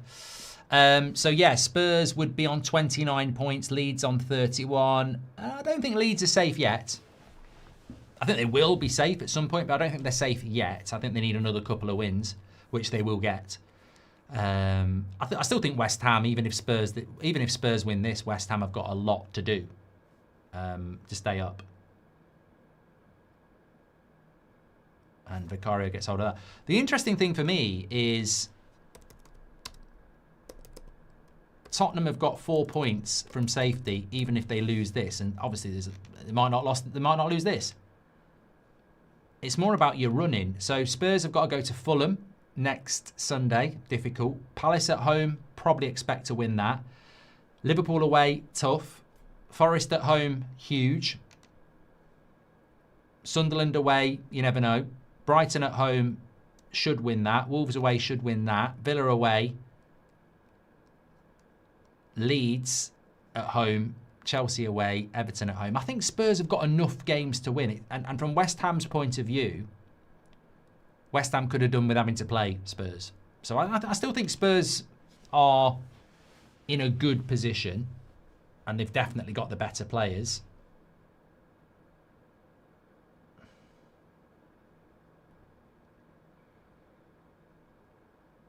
I think Arsenal need this. I think Arsenal need a 2-goal lead here. I'm not sure 1 goal is going to be enough.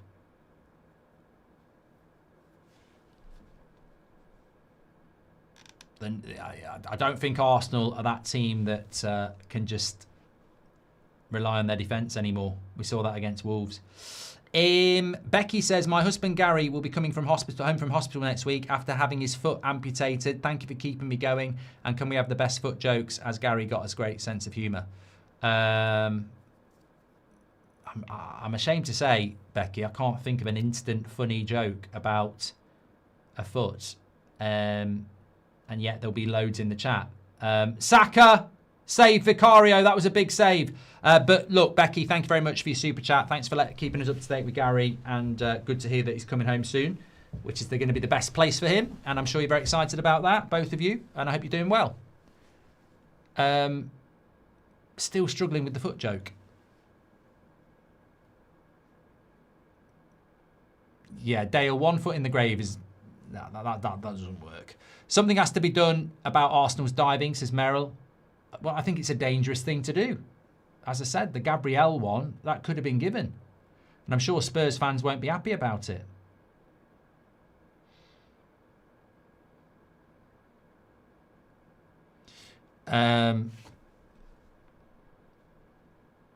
Go Bird Scotland says he should really put his feet up when he gets home. Foot up. I suppose he literally could put his foot in his mouth now if he put the amputated one. He could just hold it there and go, I've put my foot in my mouth, haven't I? Winner says, what the foot? Saka. No. Eze. Goal. 3-1. 2 goals for Eze. Spurs really are shit. They are. Like, Spurs really are shit.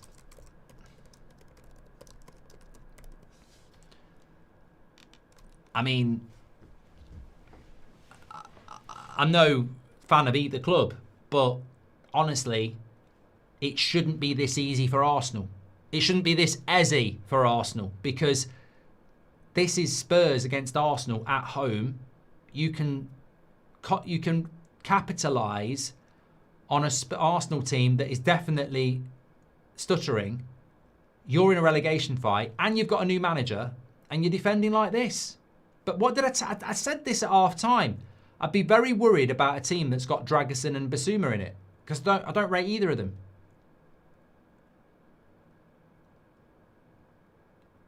I just don't. I don't think Dragusin and Basuma start for many Premier League clubs. I don't think they're up to it, and it's pathetic defending from Spurs.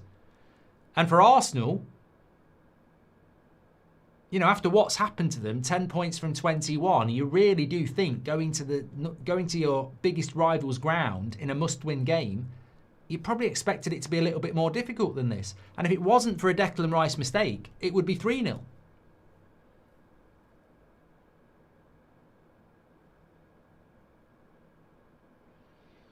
Eze on another hat-trick. One thing about Eze, though, is that he does score goals, doesn't he? And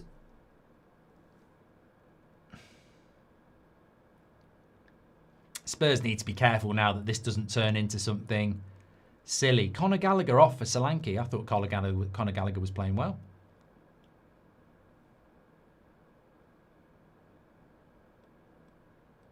Lovely play by Gyökeres.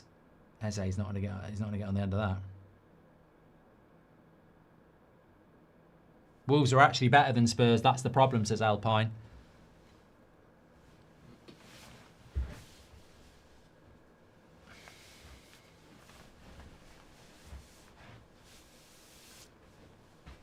Andreas says, cheer up Becky and Gary. He's dropped a ton of weight and only needs one shoe now. Sending love from Norway. This community's got you both. Lovely message there from Andreas. Thank you very much.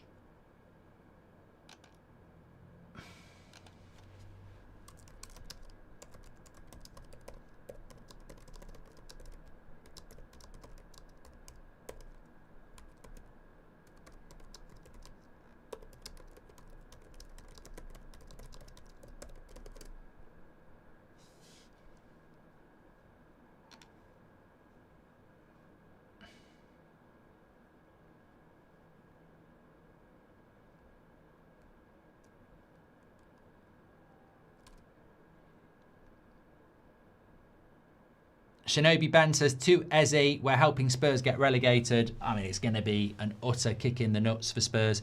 Evan Whelan says, could Spurs get relegated?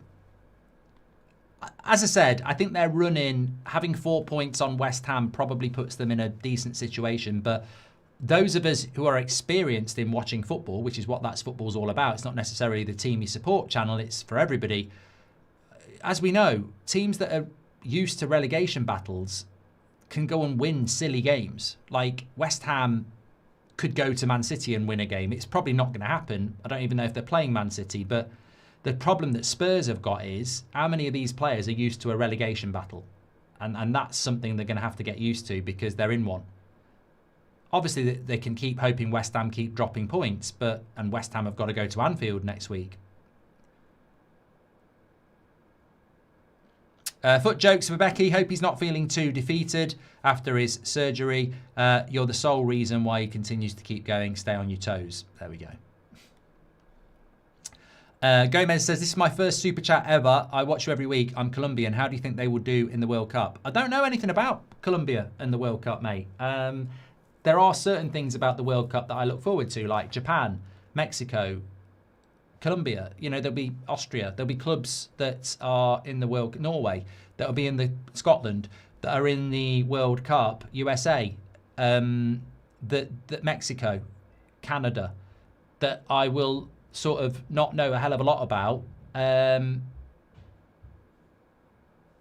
And you'll learn about it during the tournament. I don't really want to know about everybody, to be honest with you. I want to see some surprises. According to top 4 tiers, Baleba is in the starting 11 regarding biggest flops of the season. Somebody please send that fact to Jason Wilcox as Ryle. He doesn't care.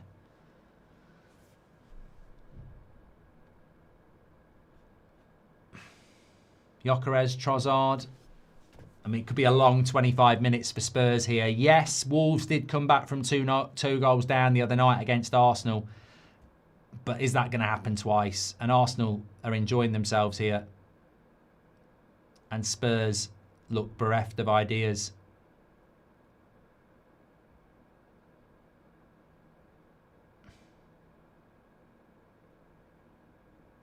Big moment, though.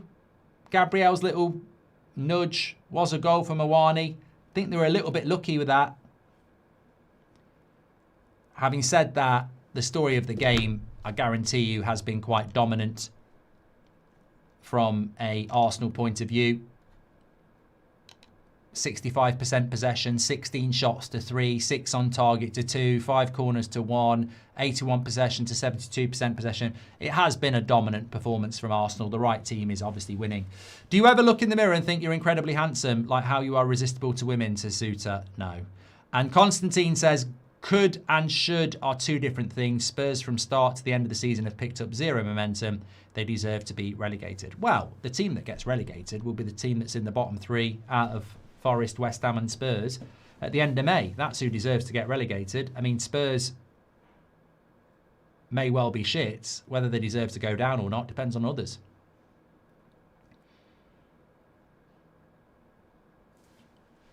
Richarlison coming on.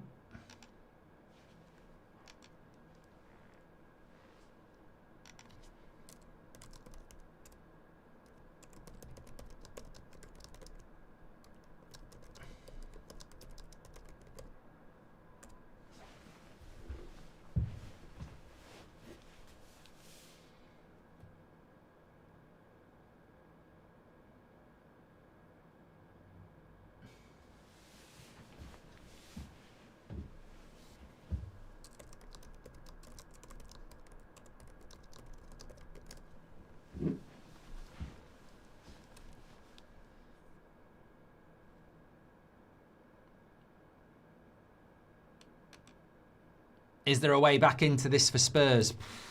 Well, as I say never. It only takes one goal and then Arsenal will get nervous. However, it's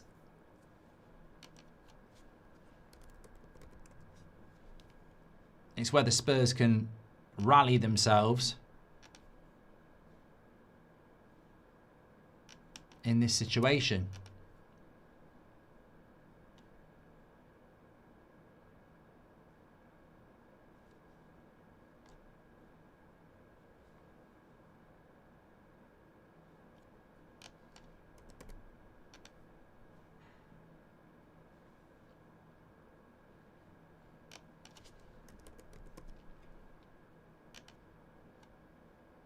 They've got to go for it, really, haven't they? But then again, if they open... It's a tough one for Spurs, because if you open up and you get done 4 or 5, psychologically, that's a killer. But you can't just sit back and get beat 3-1.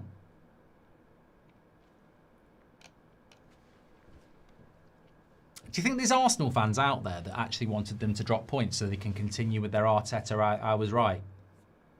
Told you so. Surely not. You haven't won the league for 20 years. I wouldn't care if Gareth Southgate won us the league, as long as we won it.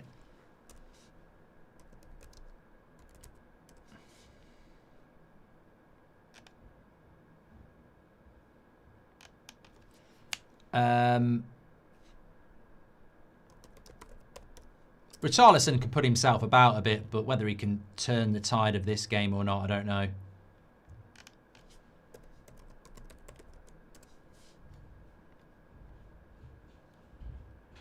It's a hard ask. Apparently we're 10 subscribers away now from 458,000. So please do subscribe, bottom right hand corner. Thank you. Gyökeres, very, very good game. Eze, very good game. Trossard's got options. And nearly scored. Probably should have passed, but nearly scored.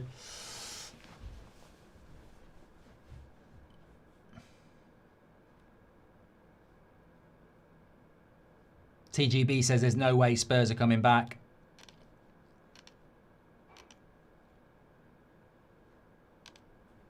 It only takes a minute, girl. Or boy. As Gary Barlow once sang.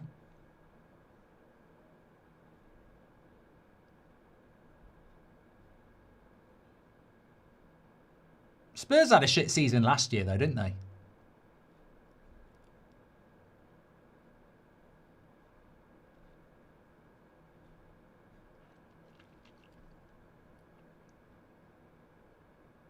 Eze into Saka. I think the pass inside of the net there, outside of the net. I do think that the pass there was Gyökeres from Eze. Don't know why I didn't play it, but you should take your husband to Subway and get him a foot long as a treat. Hope there are no trips with ups with his recovery, says Block. That's probably the best one yet. With all the Bundesliga you watch, do you think Germany will be good in the World Cups as one and only? Block, welcome to the Members Club. Germany have got some good players, but I don't think they're going to be up to England or France or Spain or maybe Portugal's level, no. Becky says, thank you for the foot jokes and thank you for the lovely messages. That's Football has a great community. Love that. And hope you're doing well. Becky, do you think Poland will make it to the World Cup, says Zapsy? No, I think the international break's going to be very interesting. I'll probably watch a lot of those playoffs, and I might even do watch-alongs for them because they're not two-legged games, are they? I think this is going to be a very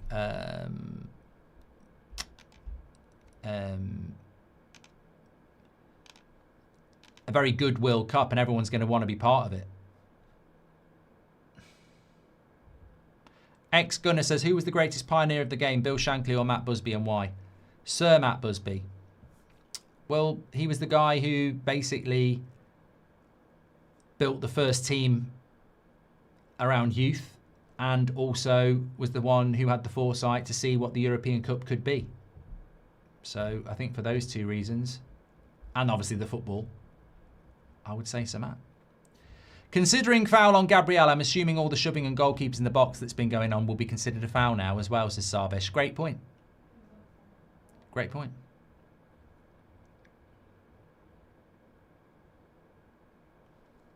You can't argue with it. It's a fair point. Still got about 20 minutes to go here, but Arsenal almost teasing Spurs here. Playing with them, waiting for another opportunity. Dare I say Spurs look defeated already here.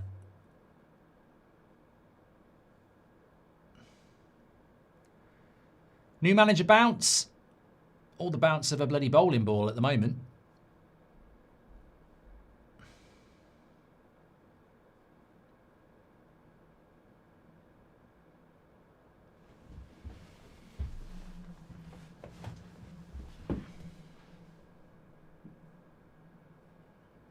Well, look, there's still, I'm not going to say it's job done, but if Arsenal can get over the line here, Chelsea at the Emirates next week, win that, and suddenly it looks very different, doesn't it?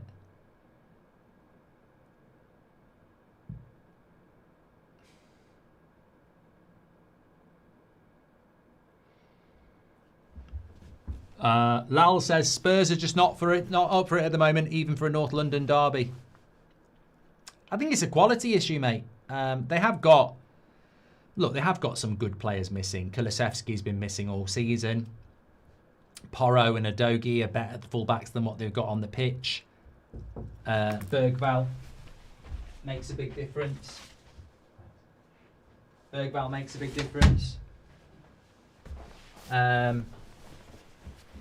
You could argue James Maddison as well. Kudos. You know, they are missing important players. And realistically, I don't think that there's any massive shame in Arsenal being better than them. But the problem you have with that is that you don't play Arsenal every week. You know, losing to Arsenal isn't why you're in a relegation battle. You're in a relegation battle for something bigger than that. And Richarlison.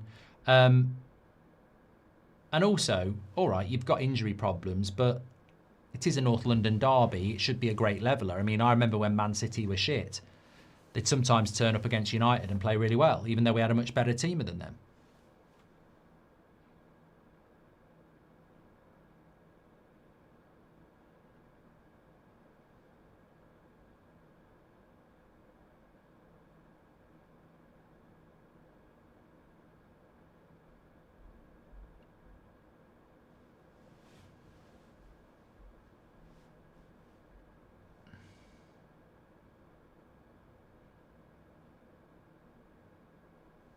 Who do you think's going to win the World Cup? Says Real Mr. Starfish. Oh, hard to say. Hard to say. Oh, God, I've just put a heat pad on my back and it's fucking burnt it. Too much heat. Oh, just put it there for a minute. Who do I think is going to win the World Cup? I don't know. I mean, look, it's a hot World Cup, so you can't go far wrong with Brazil and Argentina, I suppose. Spain can probably deal with it as well. But I have a feeling England are going to win it. And everyone's going to laugh. But I said Arsenal would win the league at the start of the season and everyone laughed.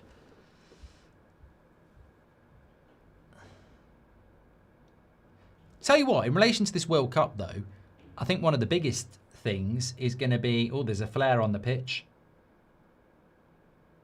Whoever threw that's just got a ban for life. They'll have the cameras.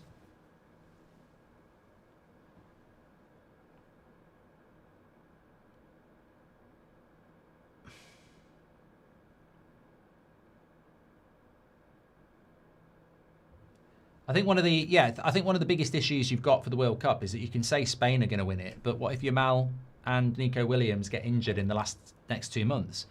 I think the team that wins the World Cup is probably going to have to be a team that avoids injuries in the next 3 months, because there will be injuries. I remember there was a World Cup. Maybe it was the 2014 World Cup where loads of good players got injured leading up to it and missed it. And you're basically in that area now that if you get any significant injury, you miss the World Cup, don't you? I mean, I don't know whether the Liverpool player, Endo, obviously he's an important player for Japan. I don't know whether he's out of the World Cup. A ban for life for a Spurs fan is probably a good thing, says Romain. A lot of people unhappy with the referee, saying that he's fucked Spurs over a little bit. Don't forget, tomorrow night we're live on United Stand for the Watchalong, Everton against United. It's been a long wait for United. We haven't played in nearly 2 weeks.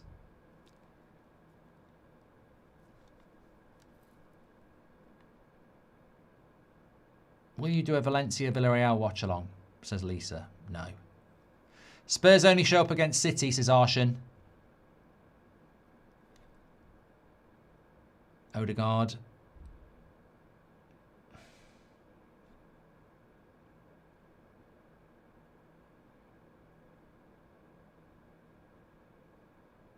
I think England have got a good chance if Tuchel keeps doing what he's doing, avoiding picking all his best players and building a system. City over Arsenal, else United biggest club without recent Premier League, says Yash.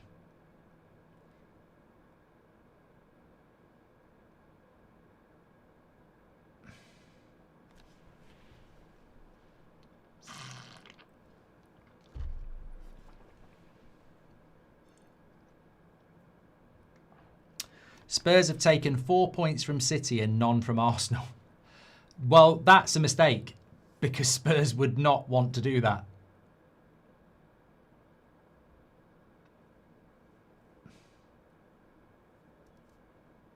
Watching YouTube 4.2 says, if Spurs turn this around, I'm gifting 100 memberships. Me too. If Spurs draw this game, I'll gift 100 memberships. I don't think it's going to happen. City over Arsenal. Anyway, I did say a draw, and Robbie said an Arsenal win, so I've definitely dropped a point on him this week. But Spurs haven't turned up in the way I thought they would. Far from it.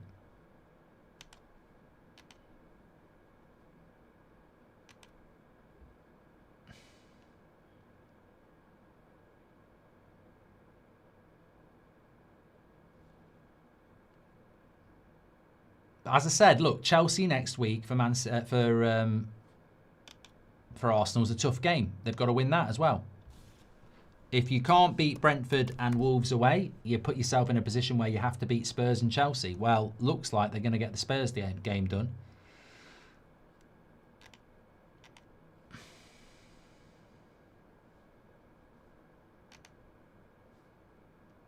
But Spurs can kick them. I mean, look, Declan Rice made a big mistake, didn't he? There's no two ways about it. But Spurs have made defensive mistakes as well. I mean, you 1-1 at half-time, and in the first 2 minutes of the second half, you come out and you concede a goal. Because you're not, what striker can control the ball on the edge of the box, take a touch, and pick their spot? I mean, that's just poor.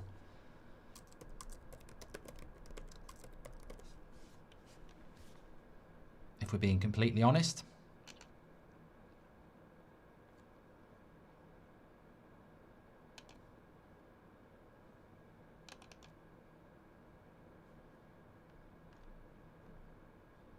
But they're going to need better players back quick. Spurs. Because with the defence set up how it is, you are going to concede goals. And this is a game where they're meant to be focused and concentrated and determined.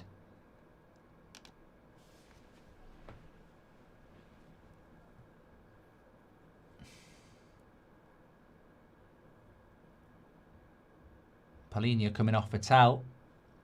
Well, it's an attacking change, but it might be a little bit too late.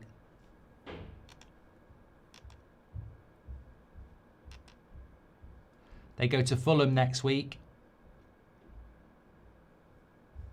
Fulham with a good result at Sunderland as well. They're going to need to win. They're going to need to start winning, Spurs. They've got the 4 points on West Ham, and that's important.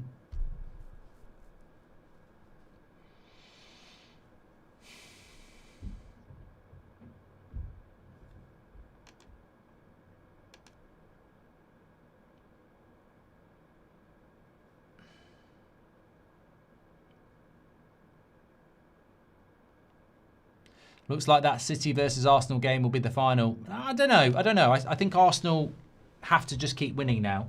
It's an impressive win if they get it today. But Chelsea next week's no guarantee. Chelsea do tend to do quite well against Arsenal. And Chelsea obviously are in a right bad position now after draws at home to Brentford, Leeds and Burnley. 2 points from 6 from 2 winnable home games. They can't afford to drop any more points if they want Champions League football. So I think Chelsea will be a tough game as well. Who committed... yeah, we're not reading that, distraught. I want to take my 98-year-old granny to a game, but I'm worried a ball could go her way and knock her out for good, says Hyans. Yeah, that might finish her off. Maybe go into the high tiers and just be on ball watch. Don't go behind the goal. Can Spurs do something here? Spence. Puts a cross in. Oh, it nearly went in. Richarlison with a little flick. Didn't go over the line. That would have set up a... I'll tell you what, that moment's a big moment. That would have set up a very big finish. It's lovely play by Spence. He puts the cross in. Richarlison with a flick. And, well, Raya makes a great save. To palm that out at that moment. His great reactions.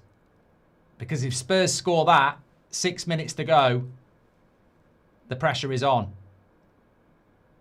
And Raya takes the cut. Whoa, whoa, whoa. No, he's going to make him take it again. Cap says, what was your take on Gabriel's dive? I mean, look, there's a little bit of a push. Gabriel makes a meal of it. It's risky. They get away with it, but there has been times where he's done that and the goal's been given. So my interpretation of it was the referee gave a foul, so we have to respect that.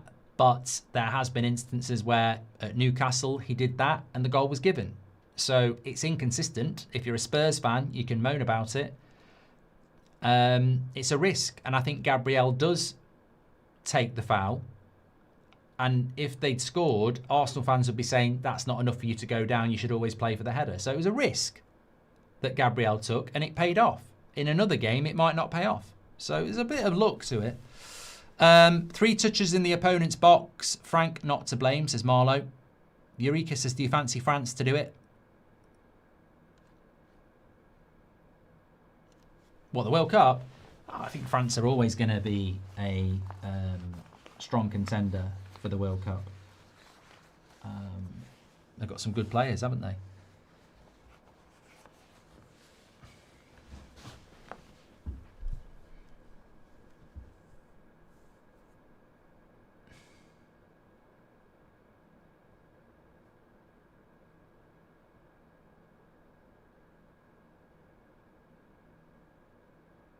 Going to be a yellow card here. I don't think the referee's had a very good game.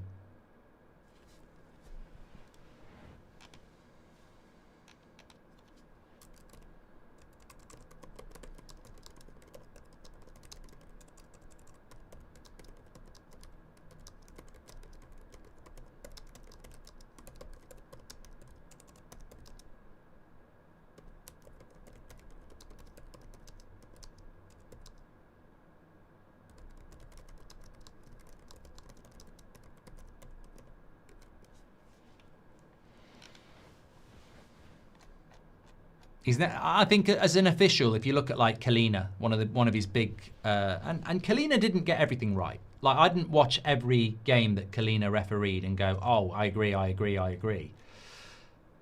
But even when you didn't agree with him, you could never argue with the fact that he had authority and control of a game, and that's what an official was meant to do. You're meant to have control of the game. It doesn't mean you get every decision right, but you're meant to have control of the game, and at no point has this referee had any control of it.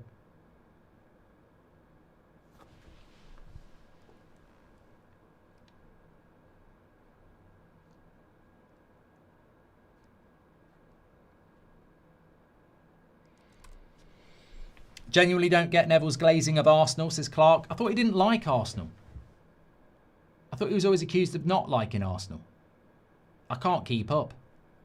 I thought Carragher and Neville always didn't like Arsenal, and now they do. I don't know.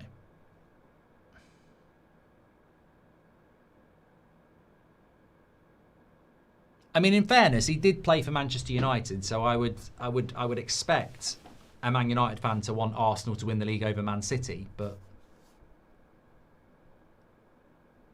Spurs robbed, Forest robs, bad day for PGMOL, says DVO.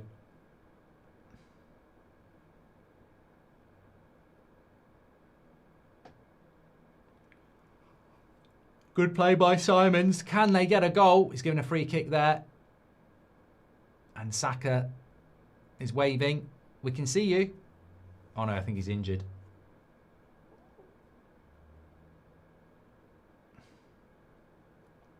Surely he can't be injured again.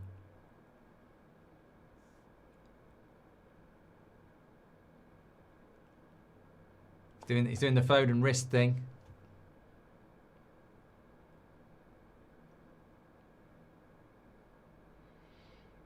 I don't know what he did. He sort of put a tackle in. It's hard to tell. Looked like an impact injury. No, I think there's a bit of... If it's his left leg, it seemed to get wrapped on the shin. Yeah. I tell you what, that might be quite bad because he did... There seemed to be a little bit of an impact and pressure on the shin mid on the left foot. So...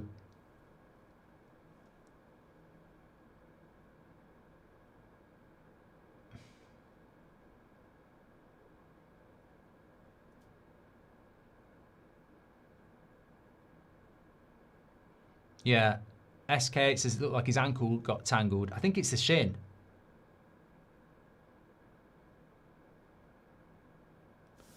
Madueke's going to come on anyway. I mean, Saka's they've had a few injuries this season, Arsenal. Let's not forget.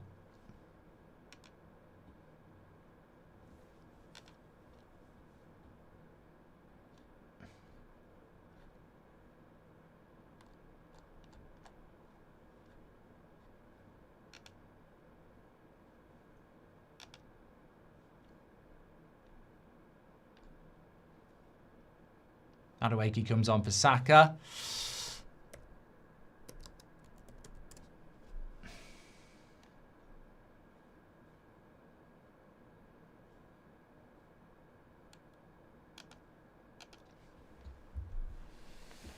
Do you think Spurs could actually go down? Well, yes. I don't know. I'm not saying they will, but they definitely can go down.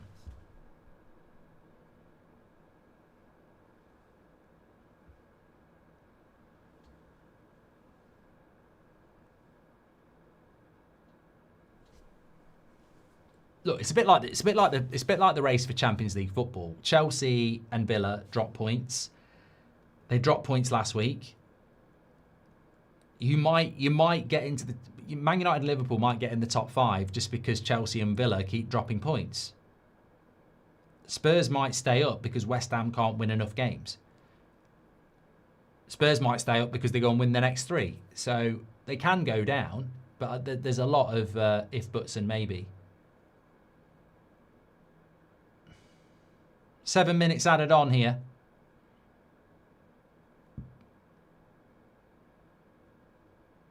Who's got the best medical fitness team in football, says Mo. Well, I mean, that's a subjective question because you can have the best medical team in the world, but you can have a team that's full of injury-prone players. I mean, look, if you've got Mason Mount in your team, it doesn't matter how good your fitness department are. They're not bloody healing hands, are they?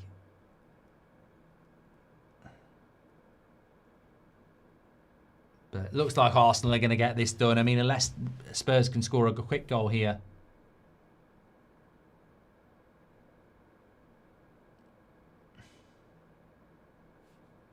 Martinelli looked offside to me. Crap. Loses the ball.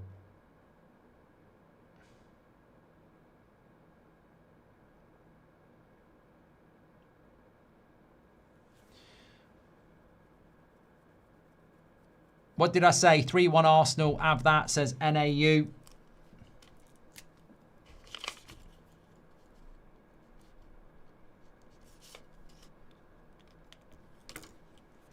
Yeah, that defending on that Gyökeres goal is horrific.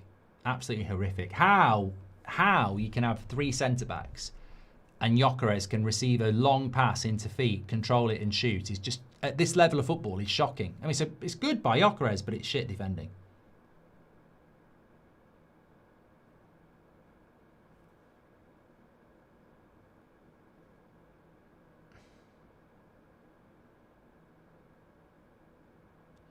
King, I think in the future that Arsenal do need to move on Martinelli and Trossard and get a top-class left winger, yes.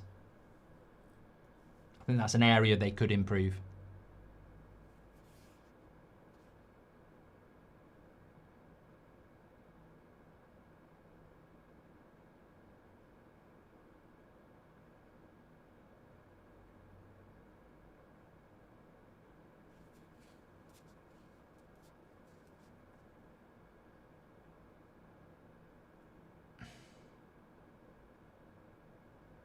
Where's all the Gyökeres haters, says D3.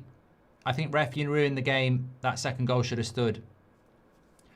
Hey, it's fair. It's a fair opinion. I think it's, as I say, it could have gone either way. It went for Arsenal on that occasion, but Arsenal fans know themselves that Gyökeres has just scored again. Literally great timing. Where are all the Gyökeres haters? He's got 2 in a North London derby. And his return, actually, in an Arsenal shirt, ain't looking too bad now. Gets a lot of shit, but actually, his return is not starting to look that bad. 4-1. I tell you what, the bonus for Arsenal as well is not just the win, it's the goal difference as well. I mean, you'd take any win, but Arsenal destroy Tottenham here. Embarrassing for Spurs. I mean, you know Arsenal are vulnerable. You know they're on the ropes. You've got a new manager. You're in a relegation battle. And you put in a performance like this. And it's just weak. Absolutely weak.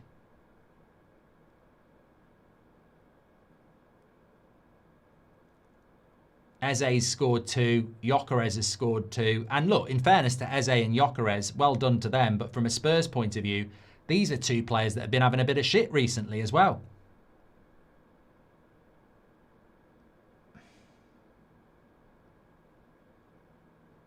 These Spurs players have got to start switching on pretty soon because you're going to be playing Championship. You're going to be playing Championship Manager, and not the good version from the 90s. You're going to be talking. I mean, Championship. You're in it.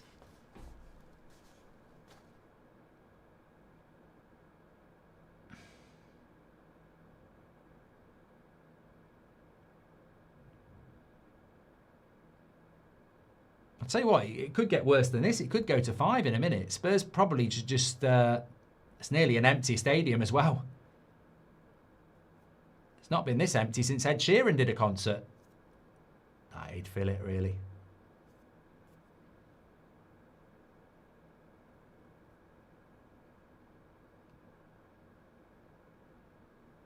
Ten goals for Gyökeres in the Premier League so far.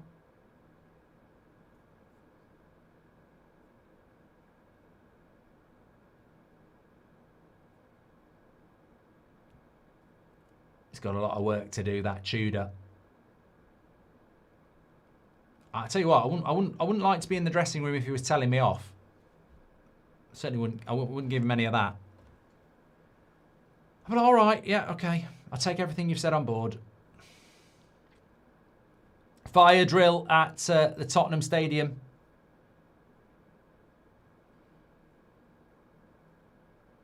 Martinelli. Archie Gray's had a poor game, hasn't he? That yellow card Probably not making it a very easy job early in the first half. And he's lost the ball there. And they're in again.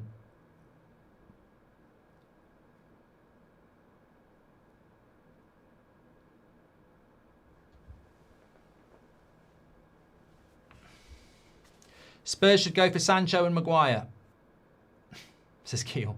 Tudor is the perfect manager for Spurs. He started managing in 2013 and Spurs are his 10th club, says Perk. Well, he is only an interim, isn't he? Lord Sidious would do it better in charge, says Clark.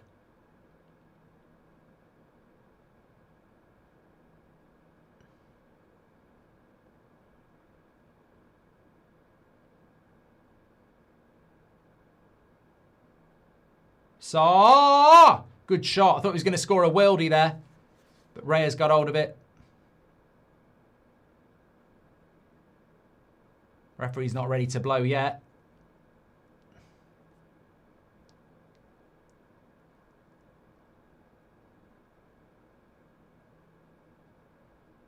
And he is now 4-1 to Arsenal in the North London derby. A 5-goal game. It's never really been in doubt. It's a comfortable win.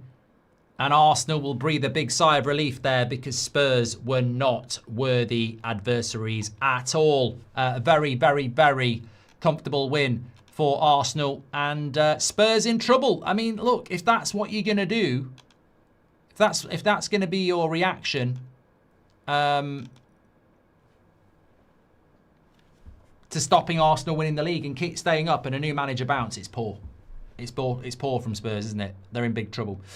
I'm on the 8 o'clock show on the United Stand. I'm going to go and do a quick match reaction now. Thanks everybody for watching. Daily content on here. Make sure you subscribe. Fantastic community. 2 good watch-alongs today. I'll speak to you all in a bit. Take care.